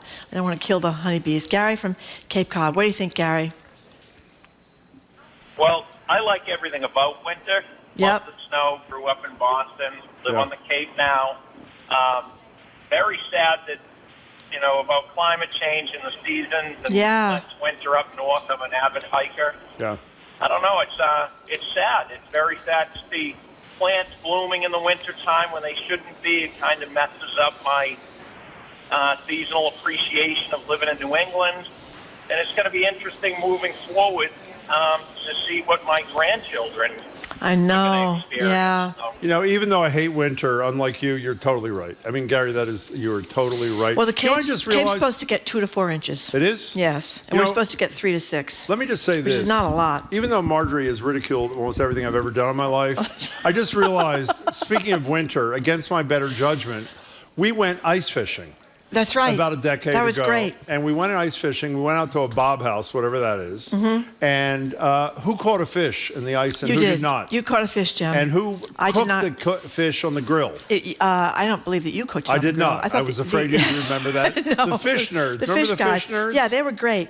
We had a really good time. We had And a it was fabulous time. unbelievable how good. I'm not a big fish person, No. but it was unbelievable how good the fish cooked, tasted moments out of I can't remember the who lake. caught the fish. You caught the fish, How many Jim. fish did you catch? Jim neglects How many to tell fish you. did I you didn't catch? catch any fish. Okay, you know fine. why? What? Because I was too exhausted after having taken to carry you on You didn't a have to carry toboggan. me. You had to tow We me. had to tow you in a I toboggan. was afraid to walk on the ice. Look at this man over here. I had to tow him across She did. the ice. That's She why I you like didn't tow me. collapsed. You pulled the toboggan. I sat on a toboggan, and you pulled me out to the bob house.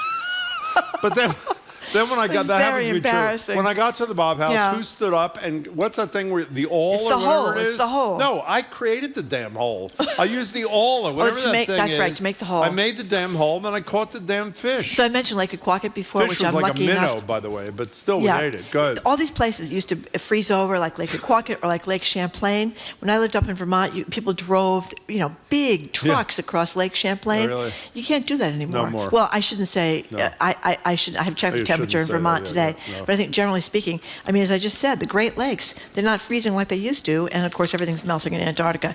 Lowest New Year's Day ice cover in 50 years on the Great Lakes. Can I say one more thing? What? When we were in the bob house and I asked you to tow me back to shore, you decided because you were drinking beer, I'd have to wait. I was freezing. Do you remember that? I needed left to you be in the towed bob back. house. You didn't leave me. You wouldn't tow me back to shore, and I'm sitting there in the bob house freezing my ass off. How'd you get back, Jim? You eventually towed me back to shore, but Can it was you only imagine? after you'd had like a Can you six-pack or imagine? whatever you had. Yeah, Jim's in the big boy Where toboggan. are the fish nerds? They were fabulous. I don't know. They We're were great. done. They were great They're guys. They were They great had a guys. podcast. Maybe they still have a podcast. Okay, I hope they do. Thank They you were for great. listening to Yeah, another edition thanks. of Boston Public Radio. That's You can it. keep up with us 24/7 by way of our own podcast, which is called, cleverly enough, Boston Public Radio. On Monday, we're going to be joined by the people behind the effort in Massachusetts to take former President Trump off the GOP primary ballot. Lawyer Shannon Liz Reardon, she just ran for governor, didn't she run for? Attorney General. Attorney General. Whoops. Sorry about that, Shannon Liz Reardon. I knew she ran for something. And John Bonifaz of Free Speech for People. Plus, the Ground Truth Project's Charlie Sennett with an update on this continuing tragic situation in the Middle East. Our food policy analyst, Corby Kummer, the Reverends Irene Monroe and Emmett G. Price III, and the new Boston City Council President, Ruth Z. Louis John, is going to join us great. as well. Our crew is Zoe Matthews, Aidan Conley, Nicole Garcia, Hannah Loss. Our engineer is John the Claw Parker. Our executive producer is Jenny Bologna, who was stuck in the men's room for about 3 hours yesterday. 4 hours, 2 But days we're very ago. glad. We're very glad that Then he he parked your car finally yesterday. was able to be extricated from the men's room. Special thanks to the BPL team here, Lauren Herbert, Jeff Vashon, Maddie Geyer, and Matthew Glover, and I said this again, Lauren Herbert. She's on there twice. Why don't you say it a couple times? Maybe there are two of Why them. don't you say again that he was locked in the bathroom for 4 hours? How humiliating. How humiliating. Good thing you had your cell phone, that or guys you'd with still be there. crowbars had to get him. By the way, you're supposed to say thank you to the people for coming. And yes, and thank you very much Thank to you people all who came for down to the coming. Boston We really Public appreciate it. Library. Thank you. Really, Come again, we please. really appreciate it because, boy, it'd be pretty embarrassing if we were here for 3 hours and nobody showed up. ourselves, yeah, that would really be a would very be. sad state of affairs. Have a nice weekend, Anyway, Marjorie. I'm Marjorie Egan. I'm Jim Browdy. Thanks again for tuning in. Hope you can tune in again on Monday. And please do enjoy your weekend and the snow. Bye.